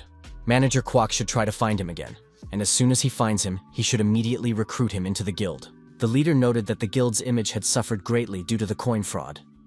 If, after what had happened, they unexpectedly caught and destroyed one unfortunate user, what would be the outcome? They had to take control of the monster that had been able to defeat a warrior like Hanzo. Kwak Mu Shin thought that if it was about recruitment, he had an idea. How were things going with Choda-sun lately? Since yesterday, he had been transferred to a hidden class of monks called blood priests. Chui Di-san's sensitivity limit exceeded 107 units when playing Palone. That's 2 units higher than on the Heavenly Rapier. Chui Di-san is the most promising member of Mammonism, who only came of age this year. He has high sensitivity and an 8-star kindred spirit. He is the one who gets the most attention in the guild. Sensitivity is a number that shows how well a player responds to real body commands. The less delay between the body and the avatar caused by virtual reality limitations, the higher the sensitivity. That is why people should live kindly. Then a bag of luck like this will surely fall into their hands. Chu De-sion will definitely go far. Leader Kwak should give him everything he asks for. What about the unique item he asked to buy the other day? Kwak said that the highest bid at the moment is 10,000 gold coins. The guild leader said to buy it. Kwak Mu Shin was surprised. The head showed unexpected generosity and said to buy it without fail. You can't skimp on geniuses. You have to invest in their talent. From now on, Kwak Mu Shin must personally deal with everything Cho De-seon asks for. The guild leader thought, if it is possible to build a trusting relationship with the most promising member for just a few thousand gold coins, then it is a business worth doing. The resources invested will return threefold. Kim Jong-un reached level 30. A skill pack will be added as a reward. Kang Jin-ho acknowledged that the leveling up was indeed happening incredibly fast. The heavenly demon asked how many more bugs needed to be killed. Kim Jong-un replied that he would check right away. The young man saw that he hadn't even completed half of the quota. He thought he would be able to finish everything today. Kang Jin-ho said that no one could complete such a task in one day. Nevertheless, the player had decent speed. Kim Jong-un noticed that the item they had uploaded had been sold. The Fanatic's Scythe went for 30,000 gold. Kidlack's Carpenter Gloves went for 1,000 gold. The player suggested that with 500 million players this was possible. He would need to collect his payment upon returning to the city. Was it really time to disconnect from the network? Time had flown by unnoticed. Kang Jin-ho said that destroying the oldest Trent and the journey to the elven settlement took a very long time. Kim Jong-hoon replied that he would open the skill pack tomorrow as soon as he logged into the game. Kim Jong-hoon told the Heavenly Demon to say goodbye to Tina and Chernish for him. In the Queen's office, Tina said she liked the pleasant taste and relaxing aroma of the tea. Eltyr asked if they had come to find the religion of Dresh. Did that mean they planned to fight the gods again? Were they going to get involved in this struggle? The Queen added that she didn't want any more changes in her life. Tina replied that she understood Eltyr perfectly. Now the descendants simply wanted to return what the spellcasting king had left behind. The Queen told Tina not to worry. The religion of Dresh would soon be returned to them. Eltyr noticed that Tina's current appearance was different from what she had seen before. She looked quite good. How fortunate that she had met a good master. Tina thanked Elt for her kind words. Thanks to the Lord and Chernish, every day of her life is filled with joy. Tina looked out the window and said that the Lord had returned to where he originally lived. She suggested that the Queen continue the conversation next time. The Queen thought that the stranger had an amazing talent. He didn't even give them a proper goodbye. The second relic is the Divine Tree of Rudram, a benevolent mother who cares for all elves and a world tree symbolizing abundance. The surname Woodguard speaks for itself. The kings of the elves have guarded this sacred tree for generations. It is under this tree that the second relic of the spellcaster king, the Mirage from Illusion, sleeps. Cyrus informed the Queen that the descendant, after a long hunt for beetles, had left them. He was expected to return tomorrow. The Queen asked what Cyrus thought of the descendant. The young man replied that the descendant was kind and strong. Therefore, he did not think that this person could harm their family. Eltyr thought that the tea they were drinking, made from the leaves of the cedar rudra, had the effect of completely removing psychotropic magic, such as brainwashing and subjugation. She had asked Tina to drink this tea for a reason. She was going to cast a brainwashing spell. Fortunately, the descendant turned out to be a good person who chose the right path. The Queen asked Cyrus, would they finish destroying the bugs in about a week? Cyrus replied that the job would be done tomorrow. Eltyr was surprised. Cyrus noted that Oku had already managed to collect more than 300 bugs. The Queen said that Cyrus had to stall for time. The young man was surprised. Was there a reason for this? Perhaps it was because 800 years ago, the spellcasting king had rejected her marriage proposal and then abandoned her. Eltyr dismissed Cyrus. The Queen, of course, knew that the young man was incredible, but not to such an extent. Cyrus gave our hero a return spell that would teleport him near the Queen's castle. He could use it when he finished his task with the beetles. Kim Jong-hoon thanked him. This gift would come in handy. Cyrus advised him not to go deep into the forest. Cyrus added that these surroundings are under their control and are quite safe. But deep in the forest, there are places where even he is afraid to go. The elf said that he was convinced of the man's abilities, but even he would be in danger there. One must be careful. Kim Jong-hoon thanked him for the information. Our hero thought that this place was healing just by its appearance alone. Carpe decided to postpone the task and try his luck. The young man turned to his inventory and opened his skill pack. Our hero said that now he would definitely be lucky. He loved testing his luck because it was a lot of fun. The player drew the casting skill card. It sounds like a chess term. He gained the ability to swap allied users. The protagonist thought that during battle, he could change his strategy using this skill. The Sky Demon noted that this skill has a long cooldown and cannot be used consecutively. However, it does have some good points. Guild War is the most large-scale PvP. It can be extremely effective, as the skill can be used without the consent of the other person. Kim Jong-hoon noted that this was unfair. Kang Jin-ho said that this skill was highly valued and very expensive. Kim Jong-hoon was surprised. Didn't the Heavenly Demon say that his skill was worth only 5 million? Our hero felt cheated. The second skill was Wind Cutter. Kim Jong-hoon said he already had it. The Heavenly Demon said that's why he should take it right away. He just had to choose it and not be nervous. The player received a 4-star Wind Cutter card. There are 2 ways to increase the power of skills. First, invest skill points. Second, the skill can be enhanced with a duplicate card. The special feature is increased damage and an additional skill effect. The skill was enhanced, and the protagonist was extremely pleased. Kang Jin-ho stated that there is another way to use cards marked not for sale. Here, you get 1 skill pack for every 5 levels. As the number of users increased, a device was created to crossbreed them. The skill card combination system. This system was awarded to NPCs located in all major cities. If you give such an NPC 2 to 6 cards, it will give you a completely new card. The more top cards you give it, the better the result will be after crossbreeding. Because of this crazy system, sects obsessed with cards were created. Kang Jin-ho noted that only God knows how many people they tortured for the sake of cards. Kim Jong-hoon expressed his hope that he would never meet them. He said that it was time for him to test his improved skill. Our hero added that he was just about to finish the task. However, the beetles were taking longer to recover. The heavenly demon thought that something was definitely wrong with their recovery. Where had these beetles gone? Why were only the bees flying away? Kang Jin-ho thought, if the bees are flying, then there must be a hive nearby. He needed to observe the bees. Our hero discovered a large cluster of beetles. How many are there? There were no trees nearby, so he could run around freely. The protagonist activated the wind cutter skill and got rid of the beetles. Our hero decided he could add a little magic. For him, it was paradise. The system reported that the task was completed. Now the player could receive a reward from the corresponding NPC. Kim Jong-hoon decided that he was too good. Kang Jin-ho said that it was all very strange. Carpe was surprised. Did the heavenly demon think that the quest was too easy? The heavenly demon said, the strange thing was that the bugs didn't react at all while he was destroying them by the hundreds. They just waited for their death. Was that normal? Kim Jong-hoon was even able to reach level 32. Kang Jin-ho asked Carp if he wanted to stop. Our hero replied that he didn't want to stop. The heavenly demon said that they needed to find the owner of this hive. Kim Jong-hoon suggested that they would soon be there. He caught all the bugs and gained even more experience. Kang Jin-ho noticed that the atmosphere had changed. Karpa had to prepare for a battle with the boss. They had to be careful. Kim Jong-hoon said that he couldn't see anything because of the fog. Could there really be a monster boss here?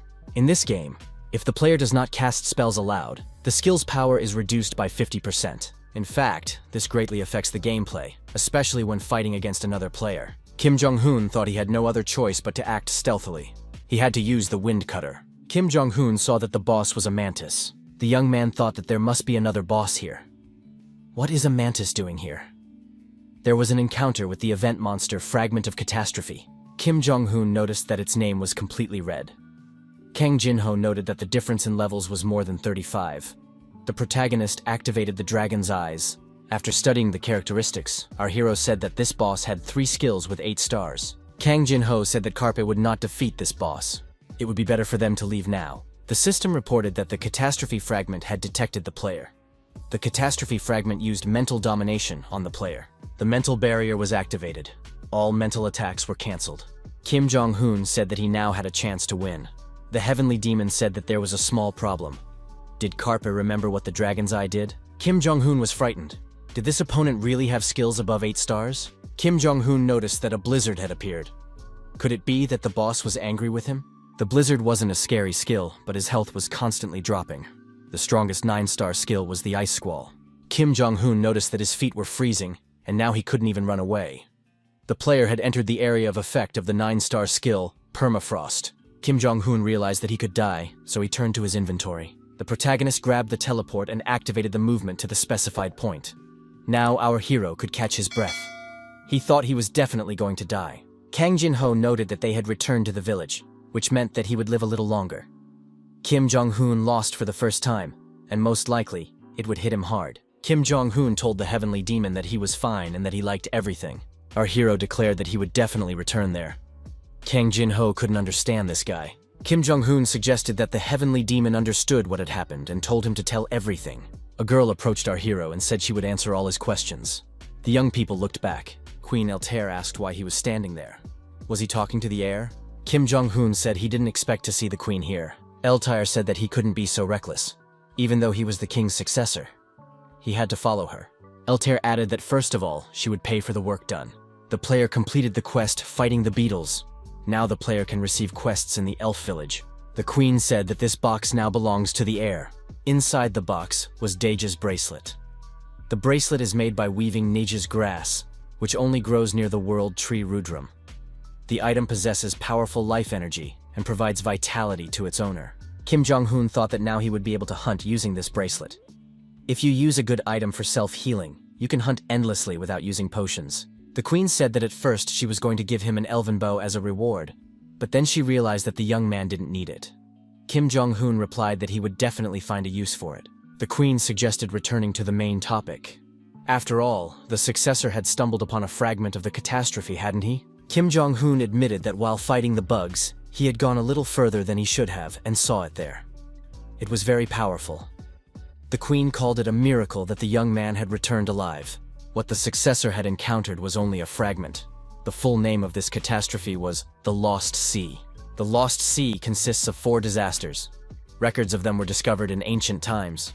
They appeared with the birth of the world, the Dragon of the East Sea, and the Western Emperor of Ice, the King of the South Wind, and the Phoenix of Northern Fire. The King of the South Wind is capable of destroying an entire country with a single blow. The Dragon of the East Sea broke a huge island into 3 pieces with a single blow. The land where the Western Ice Emperor lived turned into lifeless lands where it is impossible to even stay. The Queen added that there are many legends about them. Since they are mysterious creatures, there is almost no reliable information about them. One thing is certain, their power is indescribable. The young man cannot even imagine how strong they are. They are like natural phenomena, such as typhoons or earthquakes. There is no logic in their behavior. Therefore, all living organisms on the continent live in constant fear. These terrible disasters can return at any moment. Our hero was surprised that they had not yet destroyed everything. Tina said that they should not be afraid. Akram had always been on their side. Kim Jong-un was surprised, on the side of these monsters. 800 years ago, there was an incident in which the Prestige Union challenged the Northern Phoenix. The existence of the Dead Sea would be an unpleasant situation for Prestige, which wanted to take control of the entire continent. 3 9-star and 15 8-star people fought to subjugate the Dead Sea. They suffered a complete defeat, without even scratching the Phoenix. During this battle, their leader, Hercules, was killed. Kang Jin-ho understood why no one had been able to choose Hercules for 10 years. He had died before the game even appeared. Kim Jong-un asked how many people it would take to stop the disaster. Tina replied that according to Akram's scientists, it would take about 800 people. Our hero was surprised. So now there was a fragment of a monster in the forest that could not be defeated? Was that normal? Kim Jong-un wondered if perhaps the village should be moved. The Queen replied that this was impossible. Without the World Tree, the elves simply could not survive. To move the village, they needed seeds that would soon become a new World Tree. These were the fruits of Liudram. They would ripen within the next week, but by then, the monster would not just sit idly by. The young man had already noticed his current condition. Kim Jong-un thought he had noticed that his health was low. This was because he had almost been defeated. During the last war, the spellcasting king visited this forest to gather materials. That was when he helped repel this fragment. Although the king had severely wounded his opponent, he had let him escape and was unable to finish him off. The escaped fragment had been parasitizing on beetles for 800 years to gather mana for its recovery. The mana of the World Tree is the source of life and the embodiment of pure magical power. Even so, it was only able to restore 30% of its true power. The Queen said she was sure that the fragment would soon attack them in order to fully restore itself. Eltyre added that she had no choice but to ask the young man for help. The Queen asked Karp to help their village. The Elf Queen asked the player for help. He must stop the atrocities that had been going on for more than 800 years and help destroy the fragment of disaster. Kang Jin-ho suggested that from now on, the types of rewards would change depending on the player's choice. Kim Jong-un was surprised. Did he really have a choice now? Karpe said that he would, of course, help the Queen. The Queen thought that this guy was gold, not a person. Although he was a descendant in this case, the apple had fallen far from the tree. The Queen told the young man to carefully guard the fruits in that case. Our hero was surprised. Shouldn't he be fighting the fragment? Eltyre explained that they were too weak for a head-on battle right now. No matter how much they fought, they couldn't defeat this monster. As soon as they picked the fruit, the monster would sense it and abandon the idea of attacking them. They just had to hold out for now. Kim Jong-un said that defense was good, but could he take on this monster himself? The Queen was surprised. Kang Jin-ho asked if Karp really wanted to fight the fragment right now. The young man answered in the negative. Our hero himself didn't even understand how he said that in front of the Queen. Kim Jong-un added that he already understood the situation. That fragment was nothing like the bosses he had fought before. Permafrost is a skill of at least 9 stars. Karpe noted that the sum of items and skills is constant. You just need to collect the ones with higher stars. Kang Jin-ho said that everyone thought so when the game was first released. However, they were all wrong. 9 stars have a very high MP consumption level. Some skills can consume more than 1,000 MP. Even at the first levels, it is not worth using. Most people quit the game, even if they were lucky at the beginning. Kim Jong-un suggested that they cause more problems than they are worth. Our hero asked how he could get a 9-star skill. Kang Jin-ho said that there was a chance to get a card by completing a hidden quest. The protagonist asked his kindred spirit if he knew about hidden quests that gave 9-star skills. Kang Jin-ho replied that if he didn't know, he wouldn't even bring up the subject. Our hero fell to his knees and said that he revered his esteemed brother as a god. Kim Jong-hoon suggested first looking for quests that could be completed in the elf village. The young man added that he still had a lot of time before the fruits were fully ripe. They needed to gather as much useful information as possible before they encountered the fragment of the catastrophe. Kang Jin-ho said that it was a good idea, but he was also here for the first time, so he couldn't recommend the best quest. Kim Jong-hoon said not to worry. They would look around and definitely find something suitable. One of the elves said he urgently needed high-quality wood. Another elf asked to find some herbs in the forest. An armed elf said that the aftermath of the disaster could attract many wild monsters. Would the young man help with hunting deep in the forest? The elf said he had a task from the queen. She is a wonderful person, but she has topographical cretinism. However, they are already used to it. The elf said that they had just lost the queen. Will the man help them? The young man acquired materials for production that can only be obtained in the elven forest, and that can give various attributes to items when crafting equipment. Our hero also acquired leather gloves that increase the speed of item crafting. Kim Jong-hoon said that perhaps because the elves loved him so much, the reward had increased significantly. Kang Jin-ho said that it was not worth talking about anymore. Had he forgotten about the fragment of the disaster? Our hero received a task. He urgently needed to find Eltair. The young man was surprised. Could the queen have gotten lost? How could she get lost so often in her own village? Kang Jin-ho said that there would be a good reward for this, so he had to get there and complete the task. Our hero suggested that the queen could probably get lost even in her own office. Kim Jong-hoon thought, aren't elves supposed to be good at reconnaissance from birth? Our hero's illusion about elves was slowly fading away. Carpe saw the queen walking through the forest. There she was, Eltair. Kang Jin-ho told Carpe to hide immediately. The player was surprised. Why all this? The celestial demon asked if Carpe understood where they were now. Carpe replied that they were in a demon village. The celestial demon said that the world tree was on the northern edge of the city, so elves rarely came here. But why had the queen come? The queen came to the entrance of the dungeon and shrank in size. Kim Jong-hoon said that it looked extremely suspicious. The celestial demon asked what Carpe was going to do. The young man replied that he would simply carry out the task. Kim Jong-hoon said that they would follow the queen and then bring her to the office. Our hero added that the queen might be hiding something valuable there. It was necessary to check this out for himself. Kim Jong-hoon followed the queen. The system reported that this was the first player to enter the world tree. The young man said that there were 3 roads ahead. Apparently, the queen had taken one of them. Kim Jong-hoon said that he thought he knew where she had gone. Our hero saw footprints and suggested taking the middle road. The deeper they went, the colder it got. It was as if they had entered the Sokoid cave. Kim Jong-hoon sensed an aura very similar to a fragment of Kaiser's aura. He had recently checked the Sokoyed cave and the surrounding forest again, and there were no traces of fragments. Why could he sense his trace here, in the most inappropriate place? Kim Jong-hoon saw Eltair lying on the sarcophagus. Kang Jin-ho suggested that the sarcophagus was the source of the cold. What was the princess doing? Had she decided to take a nap here instead of sleeping at home? It had been quite some time since the queen had entered here. Kim Jong-hoon saw the magic circle and asked what was going on. It would be better if they hid. Our hero saw the mantis and asked in fear, where did the fragment of Kaiser's aura come from? Was he trying to trap the cold inside the sarcophagus? Kim Jong-hoon was confused. Where had Eltair gone? Kang Jin-ho said that the queen had not disappeared. She had changed with the help of the Lord of Shadows fragment. The celestial demon added that the mantis had a skill that allowed it to do so. One of the skills contained in the fragment of the Lord of Shadows was the 8-star absolute camouflage. It turns out that the mantis had been pretending to be the queen all this time and hiding in the village. Now he is trying to destroy the sarcophagus.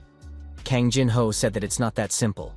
Eltair said that it would all be over soon. The queen rose from the sarcophagus and said that this should be enough. Kim Jong-hoon said he was very scared. He thought he would be discovered. It seems they need to figure something out.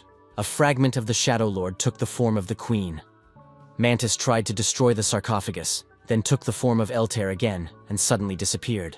Kang Jin-ho said that now it was even more confusing. What did the queen mean when she said there was little time left? Kim Jong-hoon decided to examine the sarcophagus. Maybe he would find some kind of clue.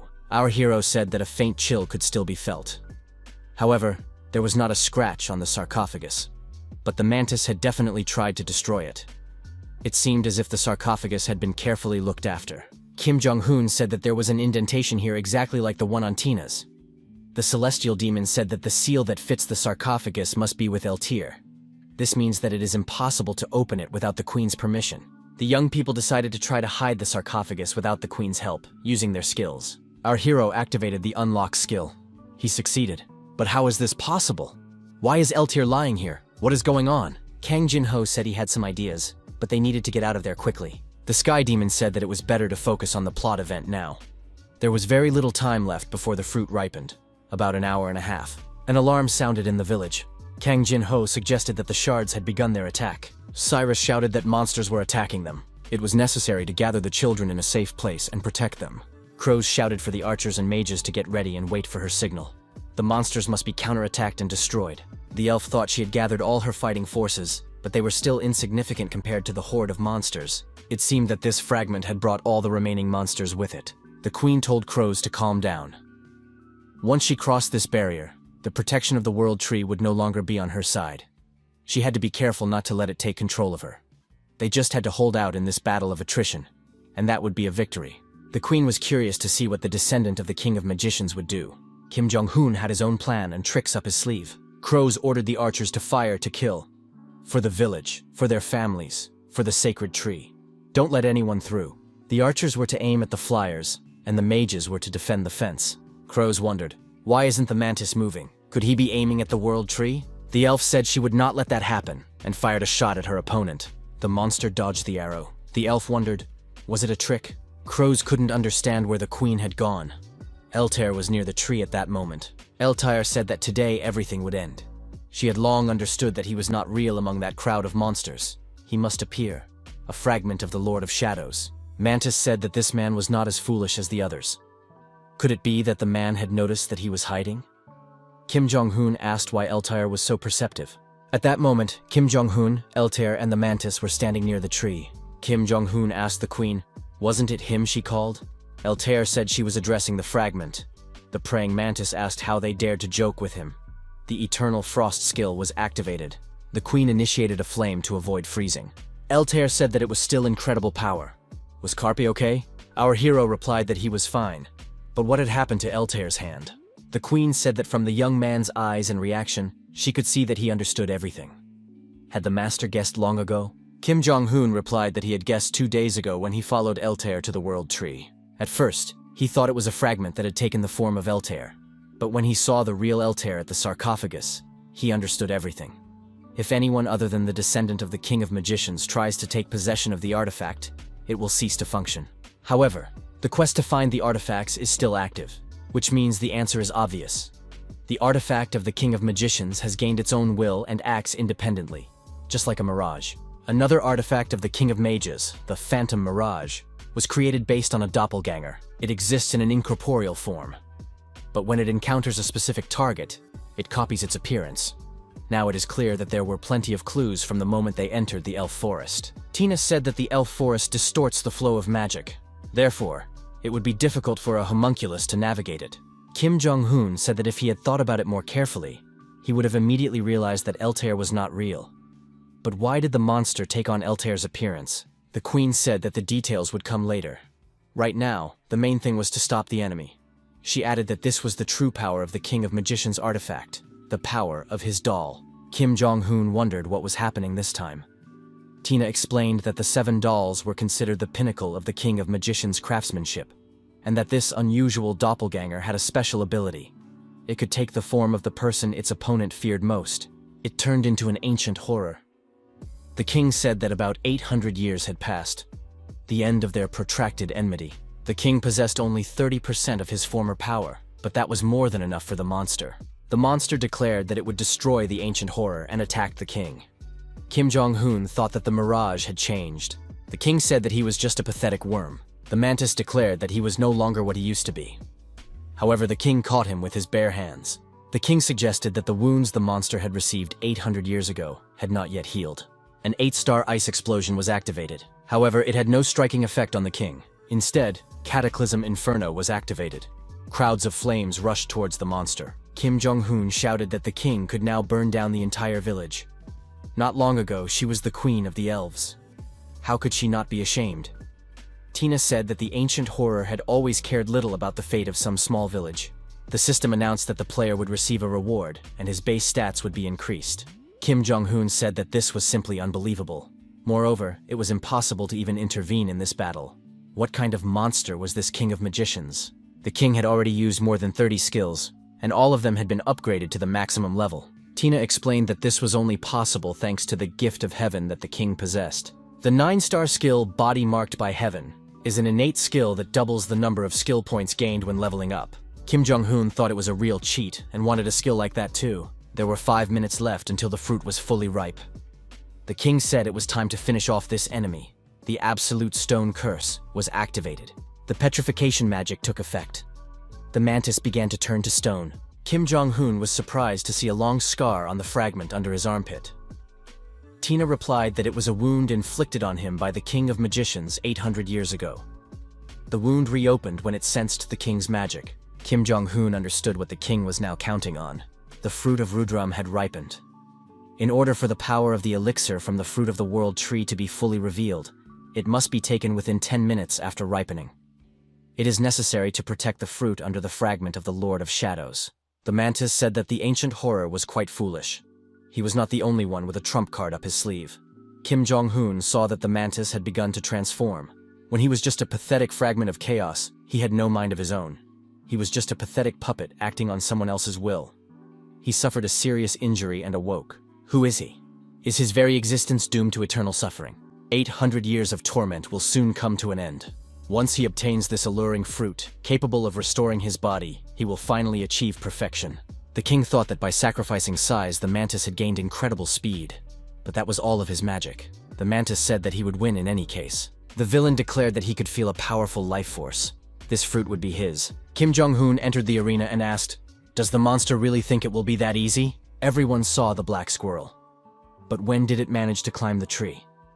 The shadow leap skill was activated, moving into the shadow of its master. The king thought that the descendant had a plan to protect the fruit. Kim Jong-hoon said that Blackie, as always, proved to be clever. It wouldn't be long now. The system reported that this quest item, the Fruit of Rudram, was a special item that could not be placed in the inventory for a certain period of time. Kang Jin-ho said that this often happens in quests where you have to protect an item. If it could be put in the inventory, everything would be too easy. However, fighting and holding it in his hands at the same time was very inconvenient. The monster did not calm down and declared that it would tear everyone to pieces. It needed the fruit. Kim Jong-hoon suggested that the transformation had taken too much energy from the monster. Its stats had been halved. The elf screamed for her master to hide behind her. Kim Jong-hoon said that this mantis was very fast, so they had to be extremely careful. Kim Jong-hoon suggested that the battle would be really dirty. They needed to come up with some kind of strategy. The mantis was interested in where the fruit of the tree had gone. The monster's gaze fell on Chernish. He realized that this little animal was involved in the disappearance of the tree's fruit. Mantis shouted at the beast to give him the fruit and activated the permafrost. The unusual status reboot was activated. The king and the elf couldn't move their bodies. Kim Jong-hoon was surprised at this cheater skill that allowed him to reduce his recovery time. Kang Jin-ho told Carpe not to relax and to remain vigilant. Kang Jin-ho asked if Carpe was okay. Our hero replied that he felt fine. How could they defeat this monster? The celestial demon reminded them that the monster was not meant to be defeated. Mantis activated the mind control skill and ordered the beast to move towards him. Crows shouted for Chernish not to give up and to take the fruit into his hands. The mantis thought he was seriously injured and was about to retreat to try again when the next fruit ripened.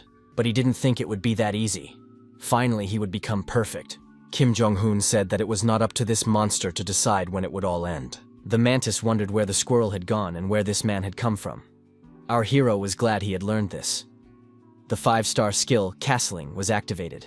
The monster was puzzled as to how he was able to switch places so quickly. Kim Jong-hoon said it was an unmatched deception skill. The monster thought that he still had time, that he needed to protect his vulnerable spot, repel the attack, and counter-attack. The protagonist said that this monster wanted to buy time by covering his scar. It wouldn't work. The monster thought that this armed man was acting very quickly. Our hero had a dagger that dispelled all magical effects upon impact. The mantis thought, "Is this the end?" The system reported that the player had defeated the boss of the Shard of the Shadow Lord event. The player was awarded the title, Destroyer of Chaos. Kang Jin-ho ran up to Karpa and asked if everything was okay. The young man replied that he felt great. The elf thanked Kim Jong-hoon for protecting the fruit.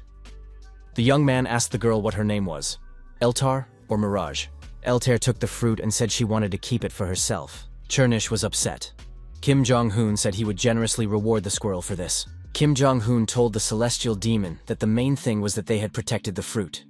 It was better to go down a crazy path and receive a worthy reward than to take the easy road and be satisfied with trifles. Kim Jong-hoon looked at the object that had dropped the fragment. Our hero found himself holding a ring, a magical material, and a single card. It was an ice shackles ring with decent stats. He wasn't so lucky with the card. Kim Jong-hoon said that it was just one card, not a whole set. The celestial demon asked if the young man knew why players in Lhasa were so eager to hunt bosses. Kim Jong-hoon replied that it was because they dropped cool equipment. This was the correct answer, mainly because of the unique items that could only be obtained from bosses.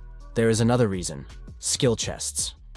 Unlike regular monsters, bosses have a very small chance of dropping a skill chest when they die. There are very few ways to obtain a skill chest. Therefore, high-level skill chests are worth their weight in gold. But there is something even more interesting: a skill card, which drops only once. This card records one of the boss's skills. Kim Jong-hoon thought, could there really be such cool skills among the fragment skills? And one of them can be obtained? Kim Jong-hoon was surprised, especially since there are no restrictions for players, as is the case with unique boss skills. Our hero said that this was just crazy, and expressed hope that he would get the praying mantis fist. The young man also got the magic stone permafrost core. It had an aura of incredible power. But what did it all mean? The system reported that the trap had been activated. The seal of the Lord of Shadows, the Kaiser, had been activated. From now on, the Lord of Shadows had turned his gaze upon the player. Kim Jong-hoon was frightened. Who was looking at him? The protagonist did not understand what to do in such a situation. What did the Lord of Shadows, want from him? The player activated the unlock and removed the curse. Kang Jin-ho didn't understand what was wrong with this game. Why did the Lord of Shadows himself take a liking to the player? Kim Jong-hoon decided to look at the last reward and open the skill card. The system reported that the player had received the permafrost skill card. The celestial demon said it was an excellent catch. Kim Jong-hoon said that he would still hold on to some points. It was worth maxing out all the more or less useful skills. Watching Mirage fight, our hero realized that even the simplest skills could be used wisely. Even low-level skills could deal decent damage when maxed out. Kim Jong-hoon remembered that he still had a chest with a skill he had received at level 35. It was time to open it. Elves appeared and asked if everything was okay with the Descendant and Eltir. A message came that the monster had retreated for unknown reasons. They left the defense at the fence and hurried here. Had it really escaped? Eltir said that they had destroyed the monster and added that this event should be celebrated properly. The elves present began to praise the queen and the new king of magicians. Kim Jong-hoon thought that he would have to postpone opening the skill chests. He would do it another time.